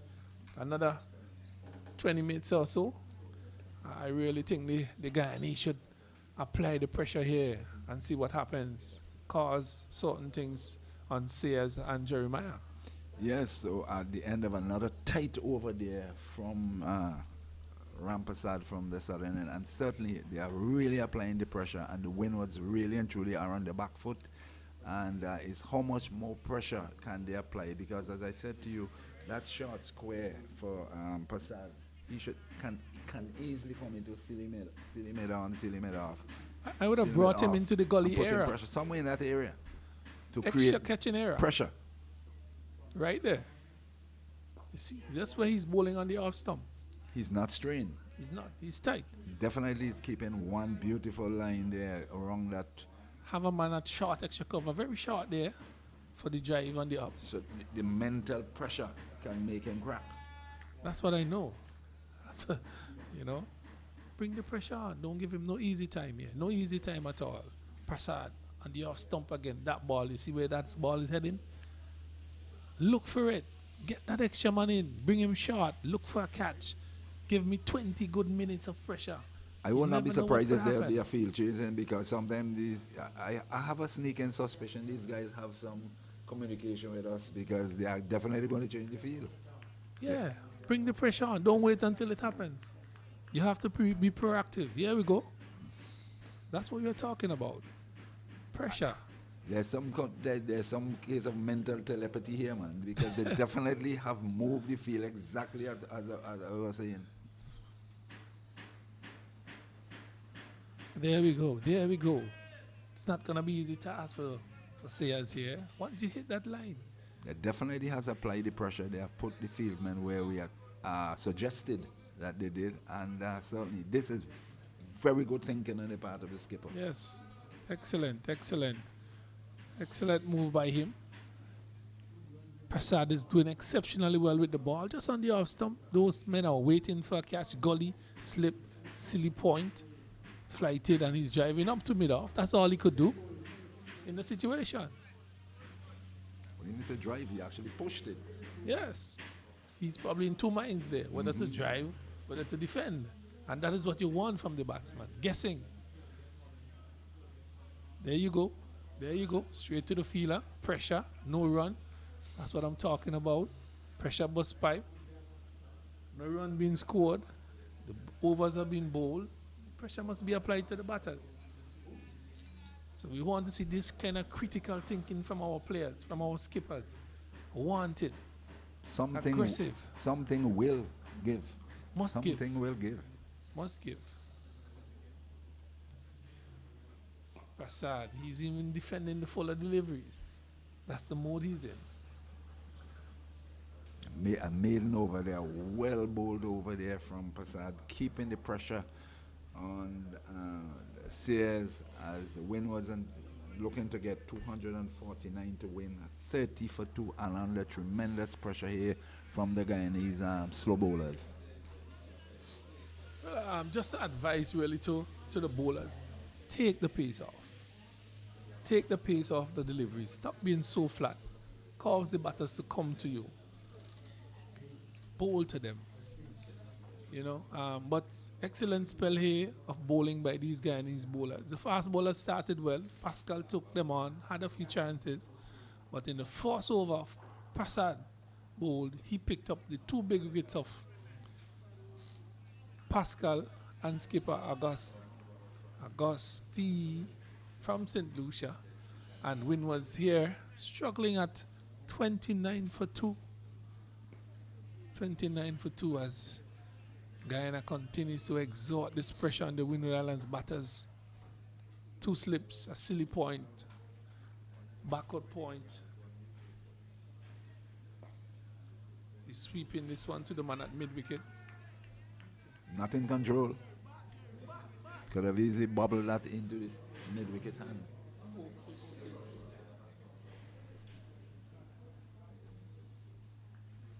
Flighted delivery, that's what I'm talking about, Stanites. Those sort of deliveries. Jeremiah just shoulder in arms into the keeper's glove. 29 for 2. This time he's out. He's out. He's out stumped. I just called it. Slow the delivery down. Toss it in the air. He did that. And Jeremiah was caught in no man's land down the wicket. Windwards have lost wicket number 3 through the stumping route. A very good delivery there by the spinner, Ram Prasad.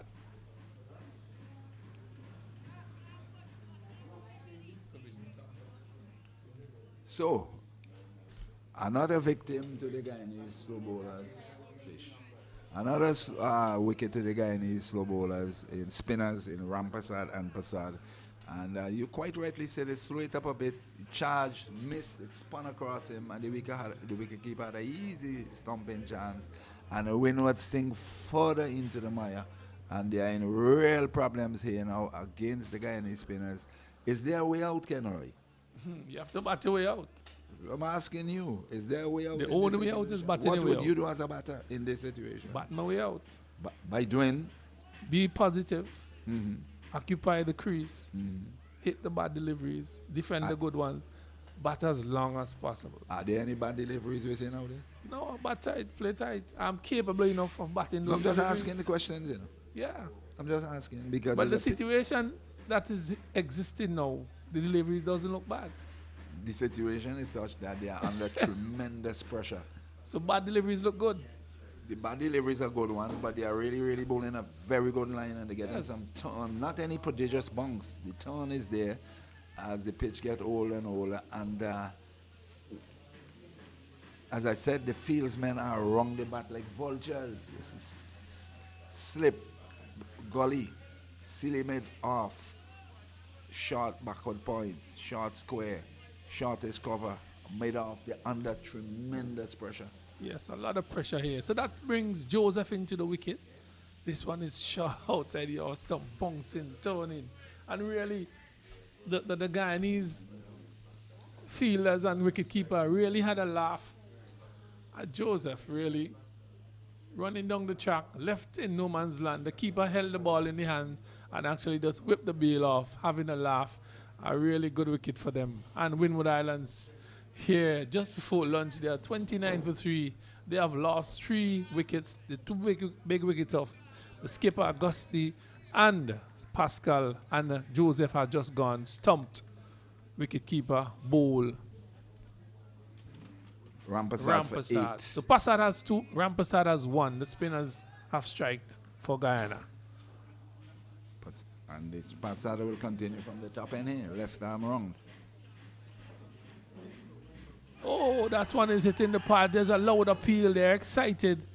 But I think that one looks to be hitting outside our stump.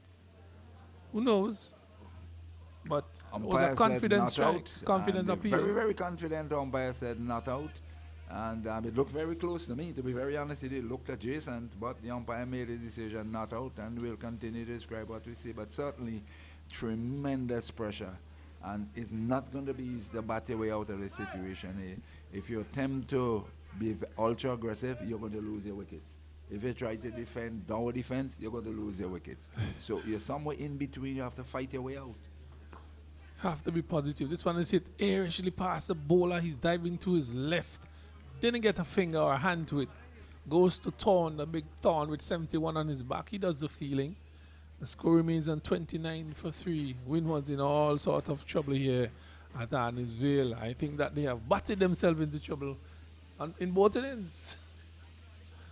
After bowling out Guyana for 69, you yourself succumb to the pressure and got out for 86. That is what's a big issue. I've always said when you have the opponents down, you have to keep them down. They gave Guyana way back into the game, and Guyana have come back and really put them under some tremendous pressure and looking to win this game here outright. What do the manager, coach of the Windward team say to his batsmen? What can he say to them? There's not an easy way out there. It's pretty tough. Ball is spinning, not prodigiously, but good enough to create problems. Gone past the edge of Sayers. Sayers seems to be playing on one line. The ball is on the other line. Finding it very difficult against his spinners. I understand the situation and circumstances. Do they have the ability to find shots to get out of the situation? Do they possess the ability? Well, they have produced it. That's why they're here. That one is played officially. And that good show from the man at mid-on. Bounce ones, good feeling. And a quick run here by Sayers gets himself off the mark. First run for him this morning. But 30 for 2, 40 for 3. We've got to be very fair to him as with Kelroy, because Pascal gave away his wicket, basically. Ogis did the same thing. Then the third man just ran down the pitch. So in all honesty, it was a case of mental pressure created at the fall of those 3 wickets. We That's spoke how I about see that. it. We spoke about that, and as to how our players are thinking, their thought process going into these games. You know, if the ball was spinning and turning prodigiously, I can very well understand. But yes, it is turning, but it's not that prodigious. And they have gifted 3 wickets. I'll be honest with you, and to our viewers. And you mentioned something yesterday, Stanley. In a game like this, you have to have an hour-to-hour plan going into this game. With 259 runs, you want to say by lunch, we should be here, we should be there, with this amount of wickets. So the players would have an idea as to what they have to do to get to this target. Do you think that what we are seeing here, do you think they're stuck in the 10-10, 20-20 mode? I personally think that the game hasn't been broken down to them by stages. You have to break it down in stages because of the way that our players operate these days. Give them this target. This is what you have to do until lunch. You two are tasked with this. The others are tasked with this. If we lose this wicket, we need to do this. We need to readjust our batting order to accommodate the situation. Something like that needs to be done. Are they saying it to the players who are not executing it? Well, That's the other side to look at it. Well, I think that the coaches probably did that. I'll give them the kudos. I would say I think they did that, but the players are just not adjusting to what is being said to them. Are they retaining what is being taught to them? But that's the issue. That's the issue. You spoke about West Indies cricket and earlier in West Indies cricket and the revival of West Indies cricket. These are the cricketers we're speaking about. A couple of them are going to represent the West Indies at the international level. These very players we are speaking about. It's another appeal, says, as Ramprasad changes his length and line, comes over the wicket. The mindset is the biggest problem out there as far as batting is concerned. The pitch is not unplayable. It's a matter of sitting down and trying to concentrate and bat for long periods. But all kudos to Guyana. They have applied the pressure. They have been gifted, at least Pascal, particularly Anugis, and the rest of the Windies batting will be in real problems based on what we are seeing is happening. Well, I spoke this morning and said for the Windward Islands to win this game, those 2 batters have to come good. This one is swept nicely to square leg. They're calling for 1. Should have gotten 2. But as you say, the situation and circumstances, the mind is all over the place. It's about mental. 2 comfortable runs. And he just relaxed, and that's it. 1. It's all about the mental aspect of the players' minds. That, I think, is the biggest problem out there. So Joseph come on strike for the first time. He has gotten 100 in this tournament so far. He has been the runs getter for the Windward Islands. But different situation and circumstances, as you see. He just whipped it off his leg his first delivery. That's the positiveness of Joseph. He's gone for 2. And that is what the Windward Islands have to do here, from here on in. Take the runs. Be positive about it. And if they do that, create partnerships, they will be in a better position. Don't just get bogged down because of the situation and circumstances. You have to be positive. Joseph is a positive player, so I expect that from him as well. This one is bouncing outside the off stump. Well left by him. He just have to curb his aggression with some patience and get through the innings. Win was 33, 3 for 3. All the 3s. Chris Gale on his back of his T-shirt. But Ken Roy, see, we will go back to the situation. We distinctly remember also Joel Ghana years ago, bowling at, it was Alan Border on 99 in Trinidad. And he kept in there for 2 overs, probing thereabout. And Alan Border rolled those 2 overs from Joel Ghana. It's like bowling a delivery on a penny in front of him. He's no way he could have gotten away. But he never wavered in concentration, and he got the 100 in the 3rd over from Ghana. And that came as a result of a snick between gully and 3rd slip. And you distinctly remember it. Patience, concentration. We don't have that today. Sorry. Sad. You don't have that. Still on that line. I could remember being a youngster playing for the Windward Islands, and we had a seminar with Respirera. And he came in and asked a question. Prasad continued. This one is driven positively up to Thorn. And he said, who is Andy Roberts and what is his best figures? There were 15 of us sitting there. And nobody had the answer. And to be honest, I was embarrassed. I was. Because I thought I was a student of the game. I understand and who is what. That was his coach. Germany took 7 for 1. And he said to us, if you're playing cricket at this level and you don't know who's Andy Roberts and his best figures, it tells me that you're not interested in West Indies cricket. But he isn't wrong. I remember when the Islands under 15 tournament here, and I overheard conversation where question was asked of the players, who is Brian Lara? Nobody could answer. And shameful. From that day on, I vowed to Lord, oh, that one is falling short, or it went to the hands. He misjudged it. Fall shot. Fell just short of that play. Was it Ton? No, not Ton. Someone else. And I was saying, that is the thing. You can't have, that man should have been in a stable position right there. It would have gone directly to his hands. You said it earlier. Not back trying to save one. Create the pressure. That would have gone directly to his hands if the skipper was paying more attention to what is happening.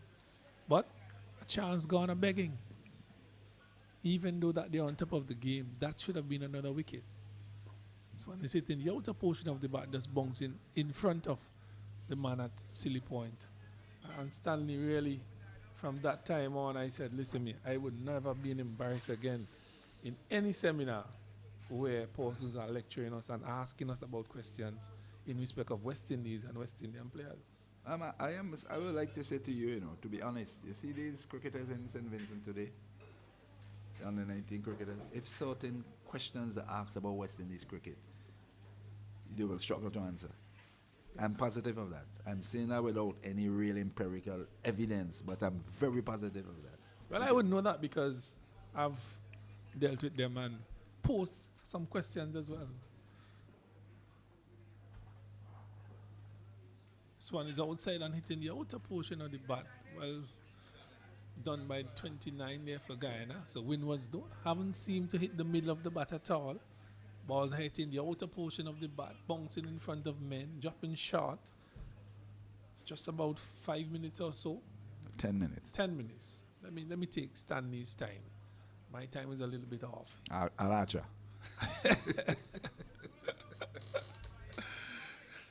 Windward Islands 33 for 3 here at Arnisville, looking for a total. I've heard about the joke about the senior West Indies teams and Sir Everton Weeks on a plane ride to Australia for a tour. Have you heard about it? Well, speaking about senior players. Left to be heard. Okay. Left to be heard. Okay.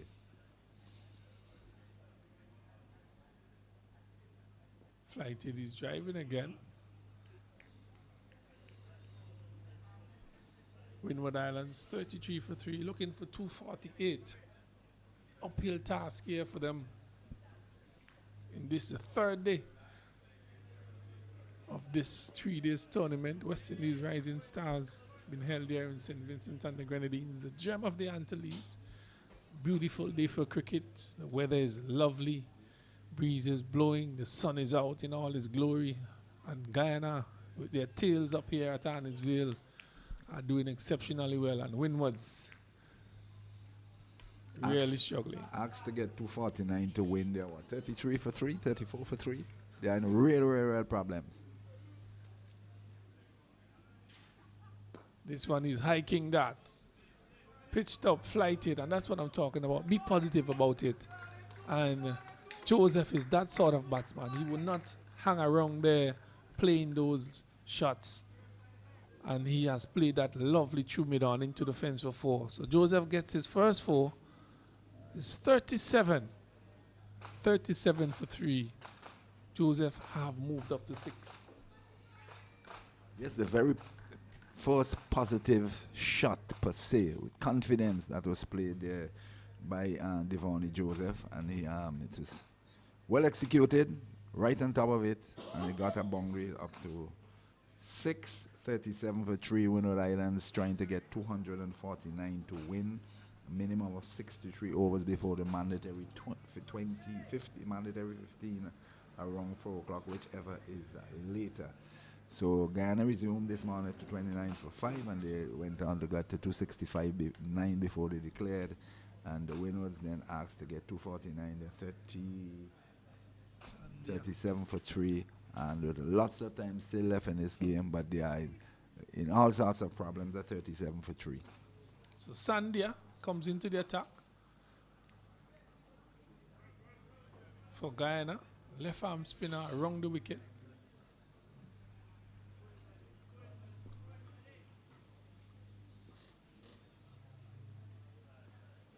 Flighty delivery outside the house. That man who's short and posted there now feels it. He's still easing back. Really should be in a stable situation. Exactly. The skipper is now setting him right there. At least 6 yards closer. Yes. Still walking in. That one is bouncing and hitting the outer edge. Sandia in his third delivery. First over for the day. Close to that luncheon period. Guyana on top of things here. 37 for 3 Windwards.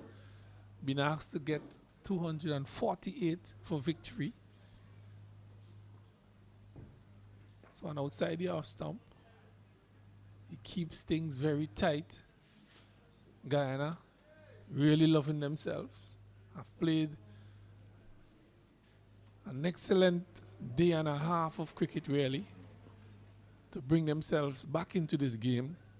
Happy to see that. Windwards have really folded up here in the first innings and here again in the second innings. Really struggling at 37 for 3 with so much time in this game. Really, Guyana have the upper hand in all areas here. This one is beating him outside the off stump. Brings you over to an end. Good delivery by Sandia. Good first over for him as well.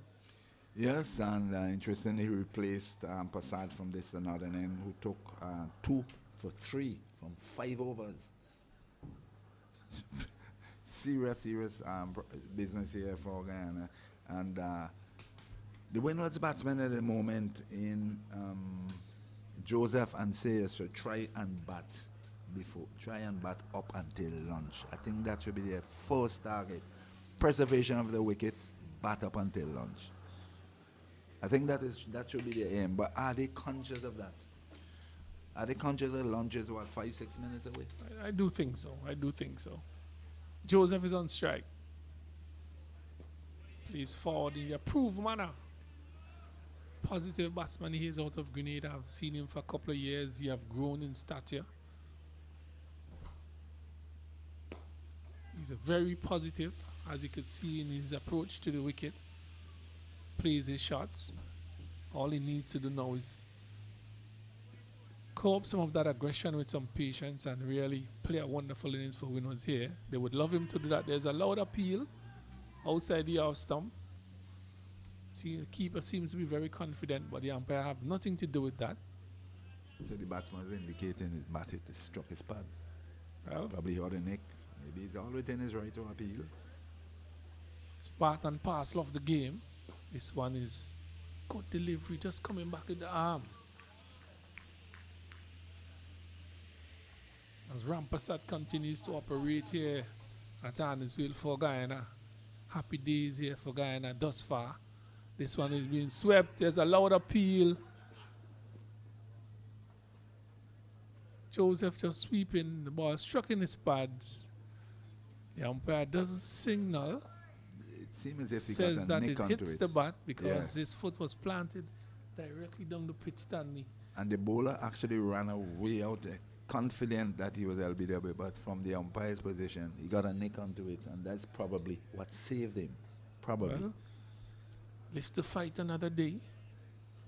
Giovanni Joseph out of Grenada, the Spice Isle. Rampasad, he is sweeping. This is a loud appeal, my God. Another wicket has fallen through the sweep shot. Windwards have lost wicket number 4 on the stroke of lunch, Stanley Hines. My word. 37 for 4 Windwards. Lunch has been taken here at Annisville. Guyana with their tails up. Asking Windwards to get 248. Windwards at lunch are 37 for 4. We have just lost the wicket of the youngster Sears out of St. Lucia. Stanley, your views on how things have unfolded here this morning. What I've just said it, Kenroy, they need to understand lunch is close by. Are they conscious that lunch is close by and try and bat up until lunch? That's the point I was making. It doesn't appear as if he was conscious that lunch was so close. Look at the shot he attempted to play with lunch right here. I do believe you now. Kenroy, I'm around this thing long enough. I'm trying to give the batters the benefit of the doubt. I am trying to be positive to them as well. But I was wondering, are they conscious that lunch is a matter of over 2 away? Why look to play any high-risk shot and position yourself to get out? And Ghana are tightening the screws. They've gotten another victim. It's 38 for 4. And they are going in to enjoy whatever lunch they have provided for them. I do not think that the Windwards players would enjoy their lunch as much as the Guyanese.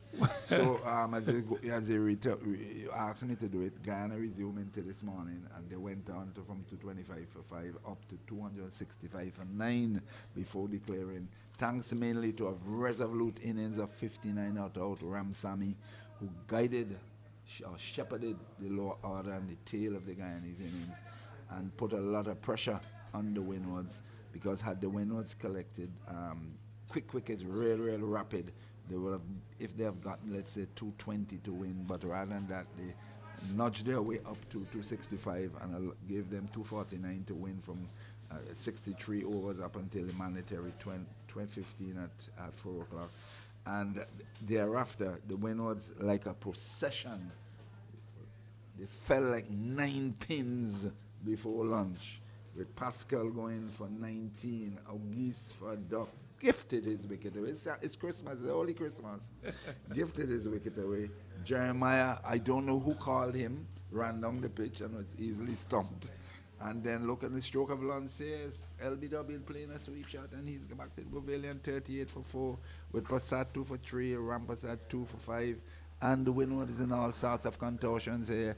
And your guess is as good as mine if the procession continues. Are we going to have play up until tea? We're not too sure. The way the things are happening are unfolding. Well, so Guyana right on top. We are not sure as to what will unfold, but we have known, what has unfolded so far. Windwards at the present are 37 for 4, looking for 248. We are here at lunch at Annisville Playing Field. We'll be back and bringing you live coverage, live broadcast from Annisville Playing Field. Remember, you're looking at West Indies under 19 tournament here in St. Vincent and the Grenadines, the Rising Stars. We'll bring you more broadcasts, live coverage as the luncheon interval returns at a particular time. We'll be continuing coverage.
Well, good evening and welcome back to Arnesville Playing Field, where we are locked in a battle here at Arnesville between Guyana and Winwards. Winwards at lunch went in at 37 for 4 with Joseph not out on 6 and his partner, new partner, number 31. Who is that?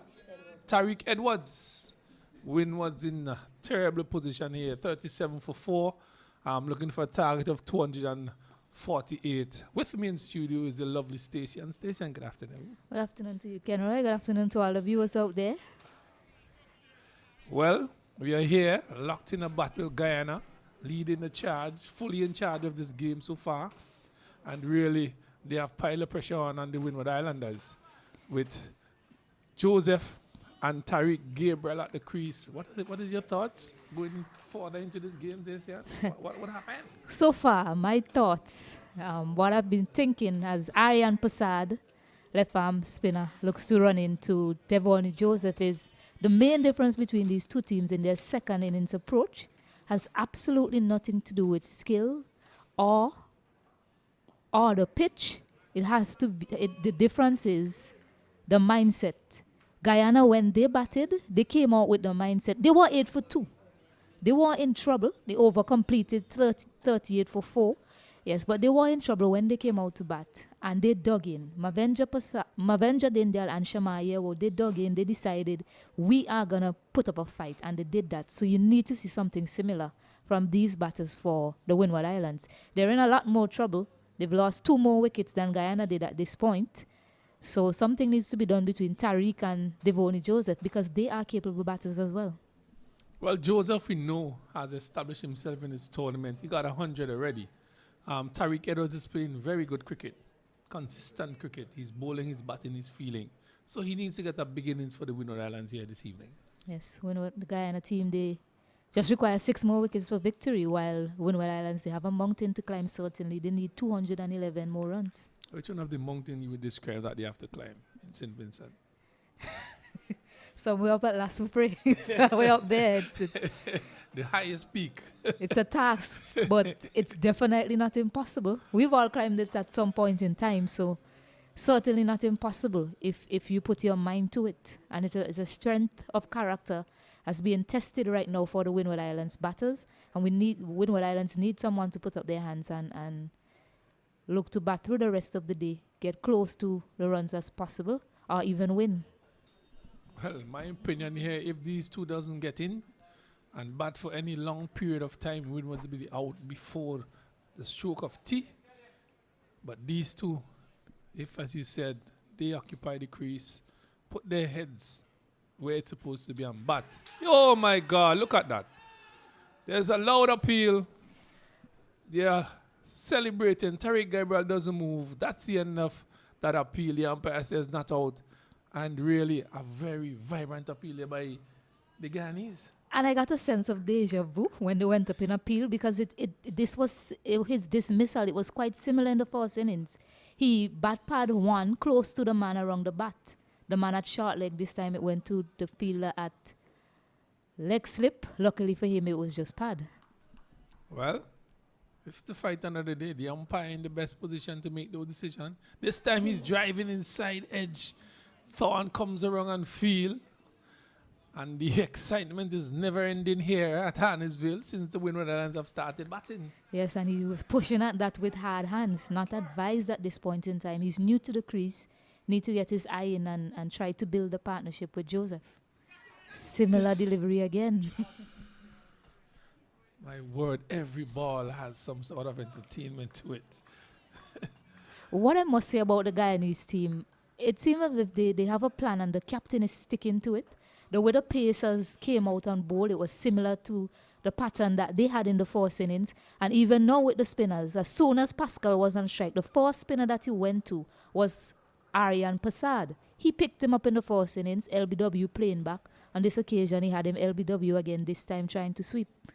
So they definitely have a plan that they're working with to these Windward Islands batters. So now it's a question of how can the Windward Islands batters get on top of these bowlers? Well, similar situation existed with the Guyanese. They were in trouble. They got 69 in the first innings. They came back and bowled out the Windward Islands for 86. And from the time that they did that, they pulled themselves together. The batters came out, applied themselves, played the game as they ought to be played, got themselves up to 260 odd. And now they are bowling after the Winner Islands, and they have them in trouble. The Winner Islands team and the members have not really adjusted to what is happening. The Guyanese have done that and done that well. Yeah, so far only one team have adapted to conditions and played the match situation well after the first innings, I should say, because both teams in their first innings, it left a lot to be desired. Indeed. But Guyana, they made up for it, scoring 265 in their second innings. But the Windward Islands, they're in a similar predicament as they were in their first innings. They have lost almost half of their side and just 39 runs on the board. So no thought went into this. Well, it is with hope, and I believe there was supplication from the dressing room, pleading from the management staff, coaching staff, from the rest of the players to just show some resilience. Well, Prasad continues from this end, bowling just outside the off stump to Tariq Gabriel, who's on strike. Joseph, the better of the batters, he asked to do a lot of work here for the Windward Islanders to get them to a stable position. They are struggling right now. Guyana on top of the game. 39 for 4, really. And there's so much to be discussed here in respect of this game and how things have unfolded at Arnesville playing field. Some may like it. There's a loud appeal. Gabriel is not surviving this time. The index finger goes up. Windwards have lost wicket number 5. 39 for 5. Yeah, I am Prasad has been brilliant for his skipper. He's mixing up his pace well on that occasion. That one just sliding on there, and Tariq Elwan looking to cut it. Caught behind, a good catch by the wicket keeper. It's something I noticed as well, Ken Roy. Have you noticed the similarities in terms of the bowling attack for each team, for both teams? Yes. And the spinners have bowled in tandem, just like how the spinners have bowled in tandem for the Windward Islands. The difference is the batsmen have applied themselves, adjust themselves to the wicket, understand how to play it, and the Windward Islanders have not done that, and they are falling prey to what is happening in and around them. Yes, it's almost as if you're facing a mirror. You have Jonathan Rampasad, who mirrors Tariq Edward in height and style in the way he bowls, off spin, tall off spinner. And then you have Aryan Prasad, who's similar to Curtin Murray, has a similar slingy action to him. He's a bit more straight in his action, but similar in terms of how he delivers the ball, like Curtin Murray, and slow through the air as well. So they are getting a dose of their own medicine in a sense, but they're not handling it well. And they have succumbed. They have succumbed to their own medicine. You should be able to counteract that, but they have not done that. And Win was all in all sort of contortion here at Arnesville playing field. 39 for 5, looking like they want to be bowled out below 60, below 86 this time. Really. Yeah. Noel Leo, the new batter, 2 left-handers at the wicket now. Formness of purpose, Kenroy. That's what we want to see from these batters. We want to see the batters thinking they're going to dig in, they're going to bat long. So far, no one has put their hand up to do that. 5 wickets down. Well, someone is there. Joseph is still there. He has been the key batter for the Windward Islands in both tournaments. So he's still there. That one is wrapping him on the glove, is Leo. How well can he handle this situation? I'm not sure.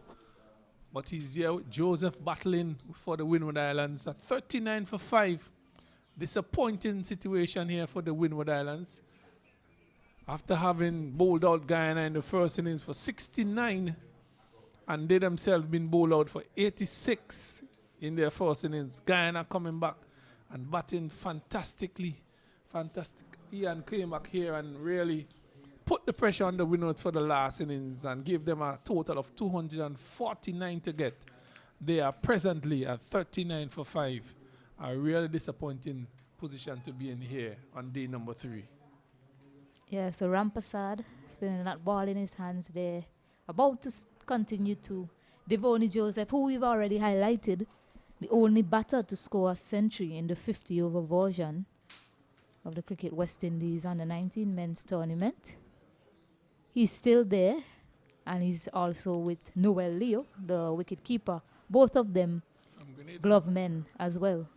Leo is from Grenada as well? Yeah, both gloves men. Joseph kept in the one-day series. This one is punched the backward point, and Leo is keeping in the 3 days version. But I'm thinking that Joseph is from Grenada. I'm not too sure where Leo is from. I think he's from Grenada as well. No? No, I don't think so. I'm not entirely We'll sure. get that information for We'll you. get that for you, yeah. Nicely driven. He gets off the mark after lunch.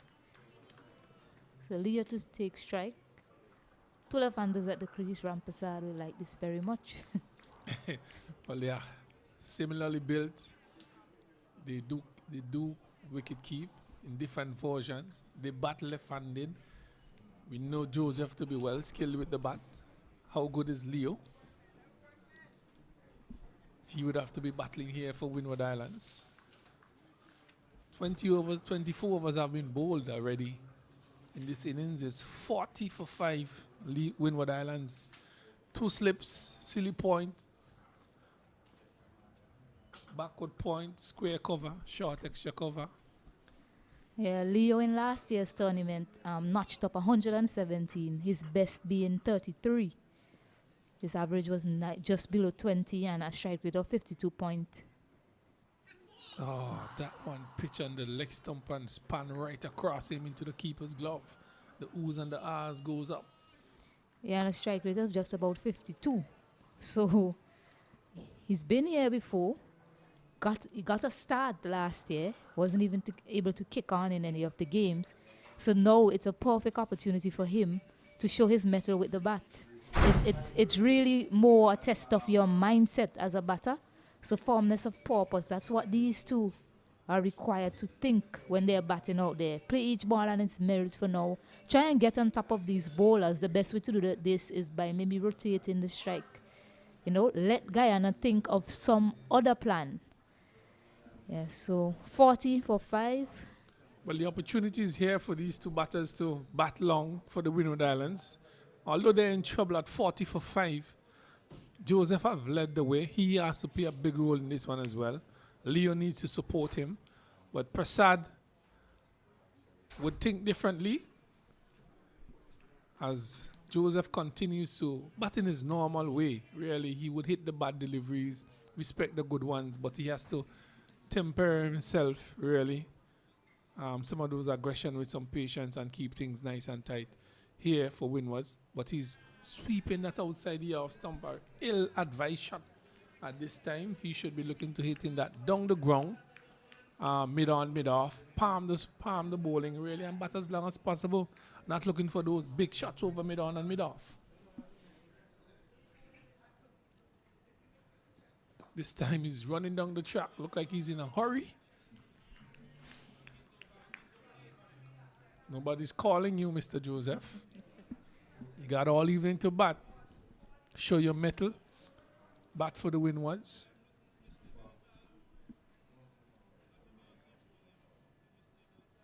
This one is short. Should have done much better with that delivery. Indeed, he needed to pick the gap, but he was just looking to hit it so hard. All he had to do was pick the gap and get some runs.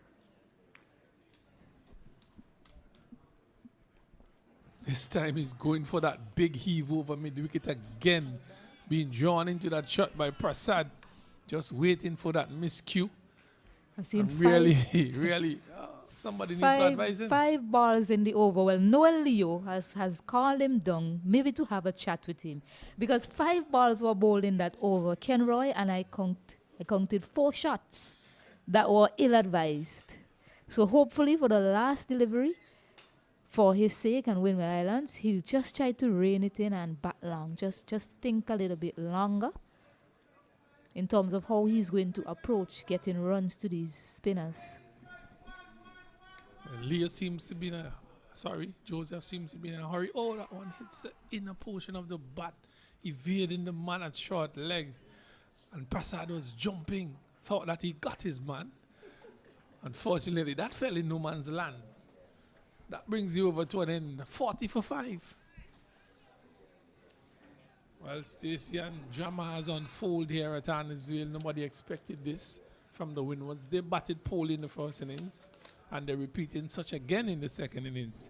They really need to sit down and look at what is happening in reference to this game. And the thing is that they came off of a win against the Leeward Islands, a very good win, although they won by 1 wicket in the second innings. They scored runs. They chased actually in that game. They chased 145, and I believe it may have been a much more difficult wicket than this one, given the amount of spinners that took wickets over there. So I'm certainly not seeing any demons in the surface, Ken Roy. I just believe it's a lack of application on the part of the batters.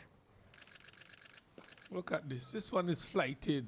And Leo's crashed into that one, hitting it over mid-on, into the fence for 4 runs.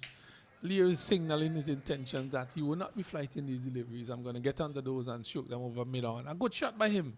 4 runs. It was good because he went straight. He decided to go straight down the ground, get it up and over the fielder's head. But the way he was dismissed in the first innings, he was playing a similar shot, and he held out to the man at mid-on. So he must be careful with how he goes about playing that shot down the ground. It's all about shot selection. You have to select the right balls to play certain shots against.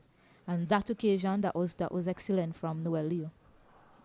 Well, Ramprasad is not afraid to toss it high. Here he goes again.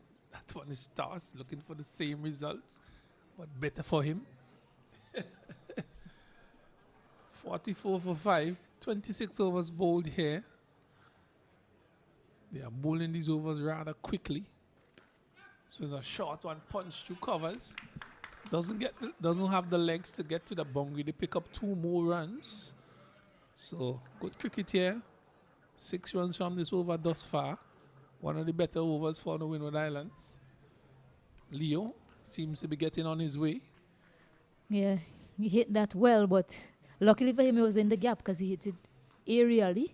But he picked the gap well to pick up 2 more runs. This one is tossed high, Prasad.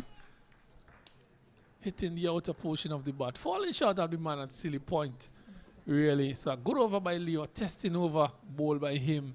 46 for 5, Windward Islands. Remember, they have a target of 248 to get in this, the final innings, on the final day in this West Indies Under-19 Rising Stars tournament. Been played here at Arnesville, feeling bright sunshine, lovely conditions for cricket. And for those who are tuning, the Windward Islands fans, the Guyanese fans probably jumping right now because of this position of this game. They have played exceptionally well in the last day and a half or so to get themselves into this position. As these 2 batters continue to battle here for Windward Islands, they have a lot of work to do. There's a bit of time remaining in this game and some overs as well. They need to bat circumspectly until then. He is sweeping, hitting the edge, trickling out to short fine leg area. No signal from the umpire. So that's another run. That sweep shot comes out against Stacey.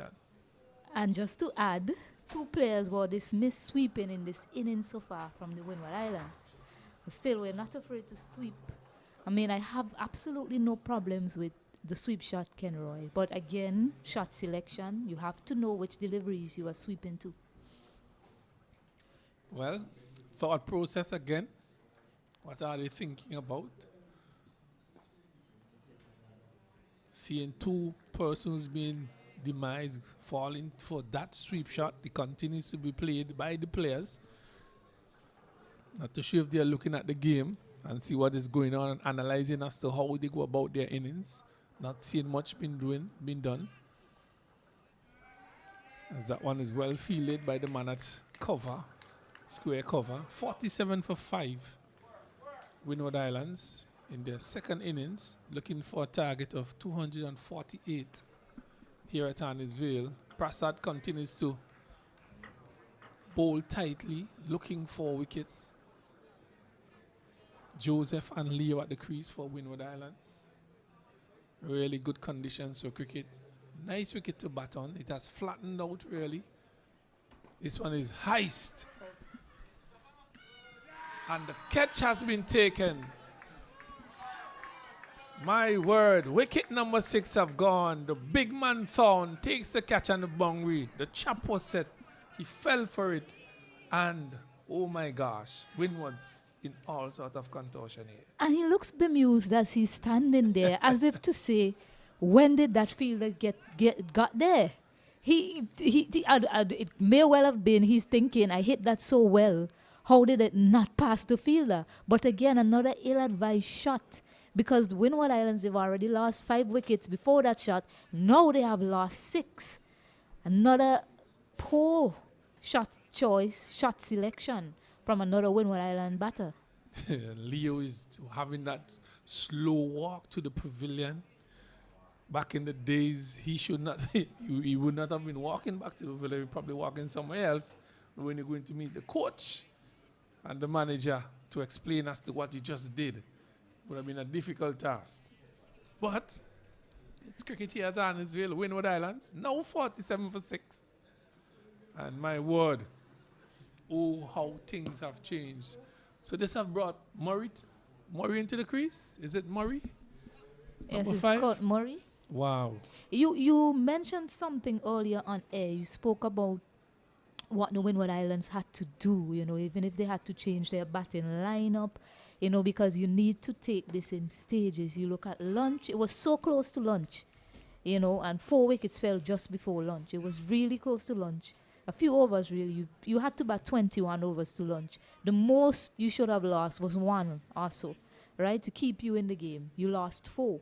And you mentioned something, and I sat down as Joseph takes strike, and I was thinking, you mentioned, even if they had to change up the batting lineup, and one of the persons I think they could have sent up the order is Court Murray, because that is the kind of game that he plays. Comes in, and he's a resilient young cricketer. He comes in, he looks to, he's very defensive. So Oh my God. Look at that. Another gifted wicket. Joseph goes, bowl and caught. Prasad. My word. Rampasad. Well, Kenroy, I'll no longer try to make my point. 7 wickets down now. 7 wickets for 47 runs. And we continue to talk about this thing called learning process and how quickly you learn the game. Guyana, they learned well. They had made the adjustment. They adapted well. Came out, batted well in the second innings. There were cries about the wicket turning on the first day. Yes, there was prodigious turn on the first day, no doubt about it. But on the second day, it looked pretty flat. And Guyana, they cashed in. So on the third day, when Guyana batted, I didn't see anything at all either. It was just a position in the game where they had to get the runs. And they were dismissed. Windward Islands, certainly you would not be thinking just after lunch, they are 47 for 7. I got to say, they're not thinking. Sad to say they're not thinking. Well, the new batter is Corvin Gassi, and he's there with Court Murray. Some repair job to be done. I mean, I don't know if I'll call it repair right now. I think they have to build a new house. Seems that way. New structure is needed now because it's 47 you have to for look 7. at the materials that you build the house with. I think the tour might have taken over. The structure has been torn down, but from inside out. Really. It's really disappointing to see this sort of cricket being played by a team that have just came off a victory. Indeed. And you really expect Windward Islands coming off a victory, as you said, to really grind Guyana down, because Guyana is coming off of a loss from Barbados. But Guyana came into this game saying, I want this and I want to win it. And they have performed as if they want to win the game. And they are in pole position to do just that. Corvin Gassi about to face up to Jonathan Rampasad. How much can Gassi do from this point on in? This time he's starting a positive note. Short delivery outside here or something in the 2 covers. He's gone for 1. He's taken 2. He has Murray with him. So they bowl in tandem. They need to bat together here for the Windwards. How much can they do? 49 for 7 Windwards. So all 7 wickets have fallen to spin, Kenroy. Again. This one is hiking that. He has floated it and he has given it the treatment. Gassi is saying that I got some in the first and second innings. I'm going to share some here. It makes no point that me come and sticking around. I am going to play a few shots. Hit that one over mid wicket into the fence. 6 runs to Gassi. Yeah, that was a powerful strike there from Gassi. Was looking to take on the bowlers. Might as well.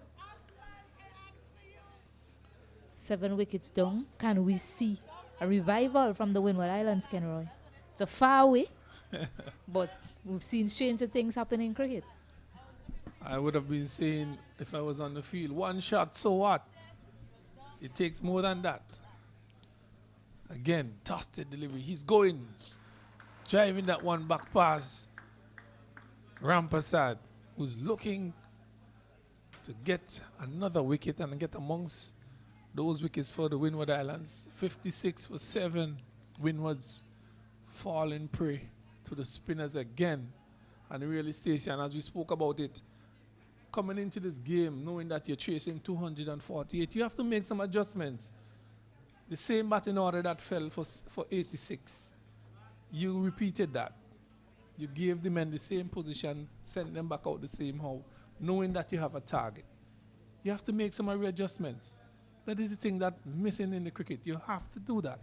You have to play the game in accordance with what is required.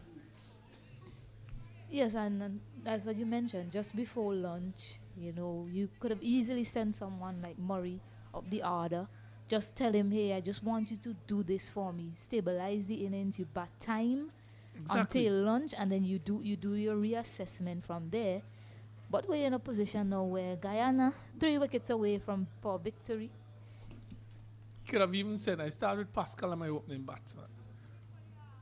Use Murray at 3. Skipper, you go down at 4. Use Joseph at 5. And then we will see how it goes from there on in. Because we are looking to get the runs, or we're looking to save the game. Either. It's based on the situation that exists before lunch and after lunch. You have to make the necessary arrangements and strategize when it comes to that. Yes, sometimes pressure does strange things to you. I mean, 192 more runs to win Windward Islands. Now, 248 by no means was a large target. Well, a target that was out of reach. I wouldn't say that on the surface, the way it's been playing since yesterday on to today. If you needed 192 now, with 2 wickets down, you would say this game is in the balance. Gassi is hitting it. Has he got enough of it? No, he doesn't. He's gone. Prasad, my word, has gotten another wicket. Gassi going, big shot, and the big man Thorne has taken another catch. And Windward Islands have lost wicket number 8. Number 8 has fallen, and how they have fallen so quickly.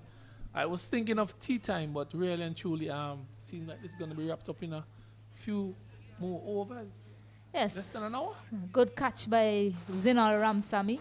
Captain realizing, well, I'll have an in and out field. I'll have a lot of men around the bat, and I'll put some on the boundary just in case Gassi decides he's going to continue playing that shot. And a plan that came together, giving Aryan Prasad his 5th wicket in this innings. So after another 5-er in this match, we've seen 3 of them so far. So Aryan Prasad picking up the 5th wicket. He's been the chief destroyer to the Windward Islands in this innings.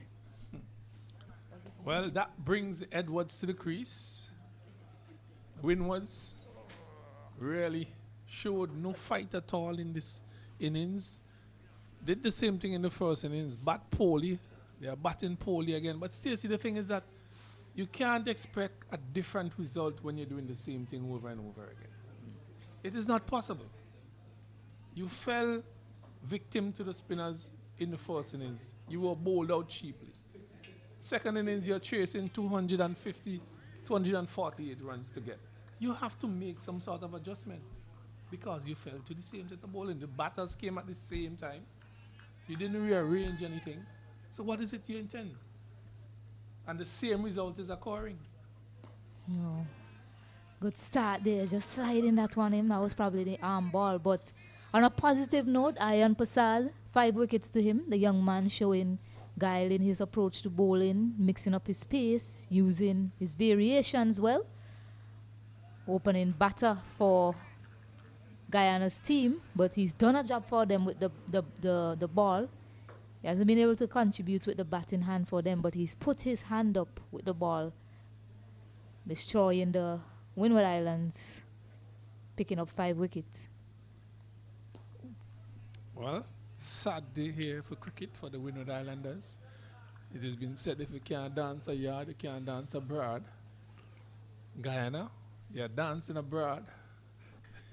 You can never take your eye off of Guyana. When they came into that, I remember them in that 50-over game against, I think, is it Trinidad or even Barbados, I think. Was it? And they were bowled out below 100 in their first 2 games. Came back, made 179 runs in that match and went on to win it. So what I can say about Guyana, they're a resilient team. And they keep showing up time after time. Can't put anything past them the way they've gone in this tournament. They were defeated against Barbados in their first match, bowled out in their 2 innings, and now they're on a victory charge as this one edges just in front of the slip fielder. They managed to get 2 more runs.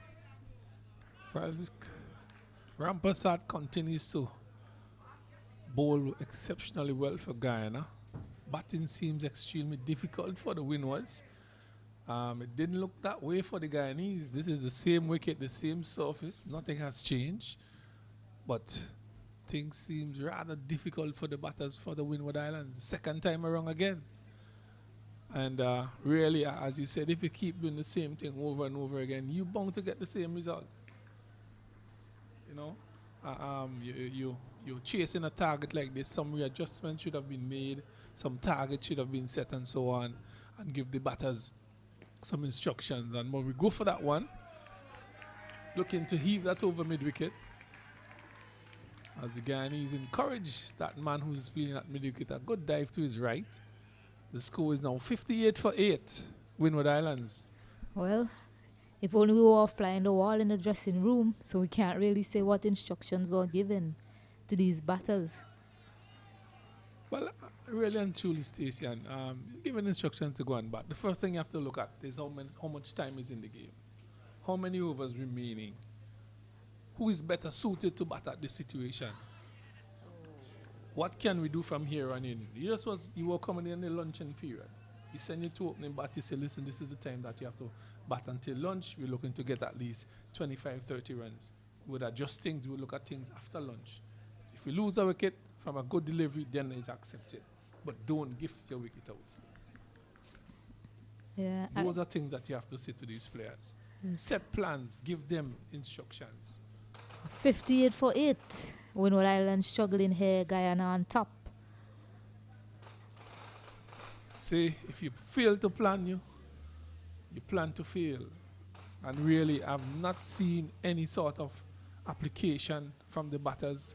I've not seen any sort of strategies being implemented by the Windward Islands batters. The same how they came out and batted in the first innings, they are doing it in the second innings. So it's a repeat. And you cannot get that result that you want when you're repeating the same battings. Unfortunately, but that's the case. Guyana have changed their style, changed their approach. The batters sat down and bat, waited on the bat delivery. This one is in the air. Somebody's coming under it, or is dropping in no man's land? It does drop. Land safe. Court Murray looking for a second. Shonil Edwards sends him back. So, well, Murray's probably looking to take charge of things here. He's off the mark. There's a lot to do for Murray. His style of cricket, the style of cricket that he plays, it's someone that you can look to stick around, with the other batters at the other end. But now he's in a position where... Oh, that's edge. And that's a beautiful catch taken there by the skipper. Excellent catch. Murray has to go back. And Prasad has taken wicket number 6. Yeah. So 9 wickets down now for the Windward Islands. Good catch by skipper Dindal. He can do no wrong. Ian Passad picking up a 6th wicket. Aiming for a 7-2. Finish things off as Courtney Franklin enters the fray. I'm telling you. Stanley, how are you doing in the back there? 59 for 9, Windward Islands.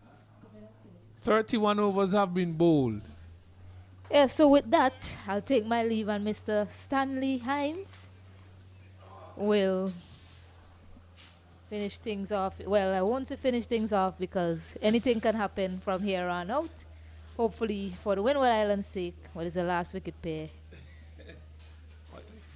You seen a prayer for the Windward Islands estates yet? Well, I do want to see good cricket being played, and I cannot say that the approach from the Windward Islands players was anywhere near good cricket or proper cricket. I mean, a lot of these dismissals, but for one or two that probably, was really no fault of the batter. A lot of the wickets got out. A lot of the players got out playing shots they shouldn't have been playing to certain deliveries.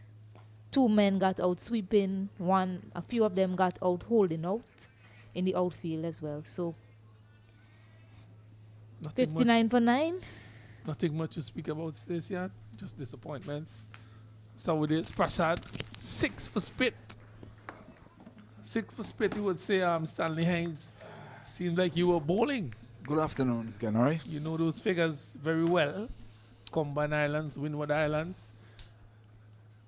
Bowling against the great, the Viv Richards and the others. Welcome back, Stanley Hines, veteran. Yes, my brother. It's a shame. Prasad, looking for number 6. Oh, that's number 7. Look at that. It is just an example as to how things went for the day. 7 for spit, Stanley Hines, and you actually didn't face a ball, Stanley. Well, it's all over at 1:15 in the afternoon. Much earlier than all of us anticipated. There's no ifs and there's no buts about it. The wind was just folded like a deck of cards after lunch. At lunch, they were, what was this called lunch? 38 for 4. Yes. The end eventually ended up with 59. Which Yes, means they the are all last out for 59. six wickets fell for 21 runs. Score. Yeah, that's there's the lowest score. 59. Lowest score in the entire match. And the pitch, no one can fault the pitch today. Because Guyana showed them exactly how to bat on this pitch. They applied themselves and they ensured that the set win was what turned out to be a mountain to climb, 248.9 to win. There's no way they're going to get it because they had their plans all set about, and win was folded like some concertinas. Well, just to let you know as to how things unfolded here, Windward Islands was given a target of 249 to get. Stephen, Pascal, and Gerald Jeremiah started things. Pascal, he got LBW Aaron Passad for 19. Jeremiah was bowled Jonathan Passad for 7. Akeem Agusti, he was caught Ram Passad, bowled Passad for a duck. Brilliant catch on the offside. Sayers was LBW Jonathan Prasad for 2. Joseph was caught and bowled Prasad for 10. Tariq Edwards was caught Shamar Hayward bowled Ariane Prasad for a duck. Noel Leo, he was caught torn bowled Prasad for 6.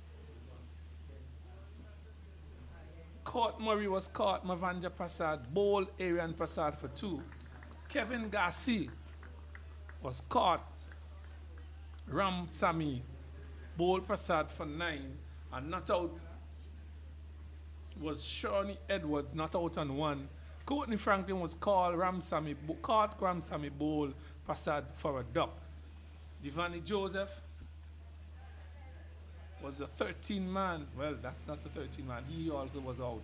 And for the bowling for the Guyanese, Isaiah Thorne, 5 overs, 1 maiden, 9 runs, no wicket. Jose Charles, 4 overs, no maiden, 13 runs, no wicket. 2 fast bowlers. Irvan Prasad, 10.5 overs, 6 maidens, 6 runs, 7 wickets. My God. Jonathan Rampasa, Jonathan. He bowled 11 overs, 3 maidens, 28 runs, 3 wickets. And Sandia, 1 over, 1 maiden, no runs, no wicket. Really, Prasad, the king, the golden arm man, 7 for 6. Winwards folded for 59. Well, it's all over, Ken Roy, and they batted poorly. They paid the price, and it's really and truly a humiliating, heavy defeat by 190 runs, or thereabout, 189 runs, really and truly.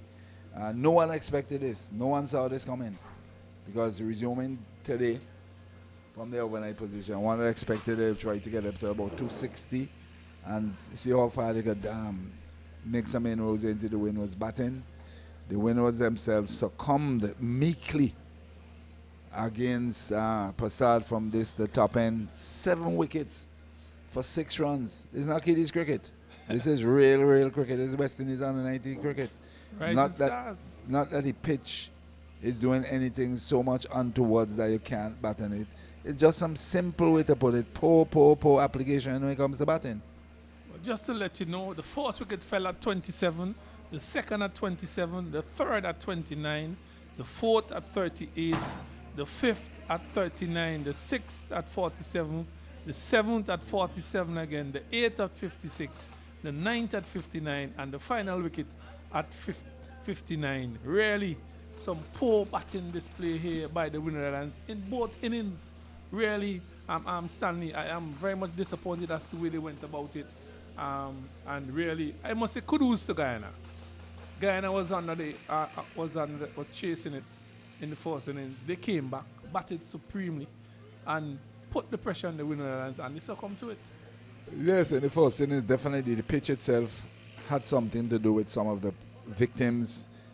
I think there was too much moisture in it. It created a bit of a problem, but they never showed that sort of that guts, that tenacity to fight it out. And eventually Guyana folded for 69, but they came back roaring and had the Winwards scrambling at 60 for 5. By the next morning, early o'clock, they are all out for 86. So faced with a very small deficit of 17, they showed the Windies batsmen how it could be done in this pitch as the pitch condition itself eased, and life became a little easier for them, and they ended up with a match-winning second innings total of 265 and 9 declared. And when we thought 240, 250 would have been a competitive score, it is way beyond the Windies, because they really folded like a deck of cards for 59, giving Guyana a huge victory here. And we're out of here fairly early, because, to be honest with you, I never really expected the game to finish this quickly. I'll be honest with you. Well, that's how things unfolded here at Arnesville playing field. Round number 2, Guyana defeating the Winwards by a huge margin. Well played to Guyana, well played to Dindal and his boys. They should be happy. They got an evening off. They should take some rest and be good with that. Windward Islands need to go back to the drawing board, look at what they did and how they did it, and really a lot of things that they need to consider, really, Stan Hines, going forward in this tournament. Well, what else can they do? There are 13 or 14 players here they'll have to select from them. So we saw in this round 2, Barbados winning over Trinidad and Tobago. Next round of games. Guyana winning over the Winwards. And yes, I have it. And then Leewards against Jamaica, the last we heard. Jamaica 297 and 34 without loss. Leewards 345. The next round of games will be played from next Tuesday the 25th. Trinidad and Tobago against Guyana at Sion Hill.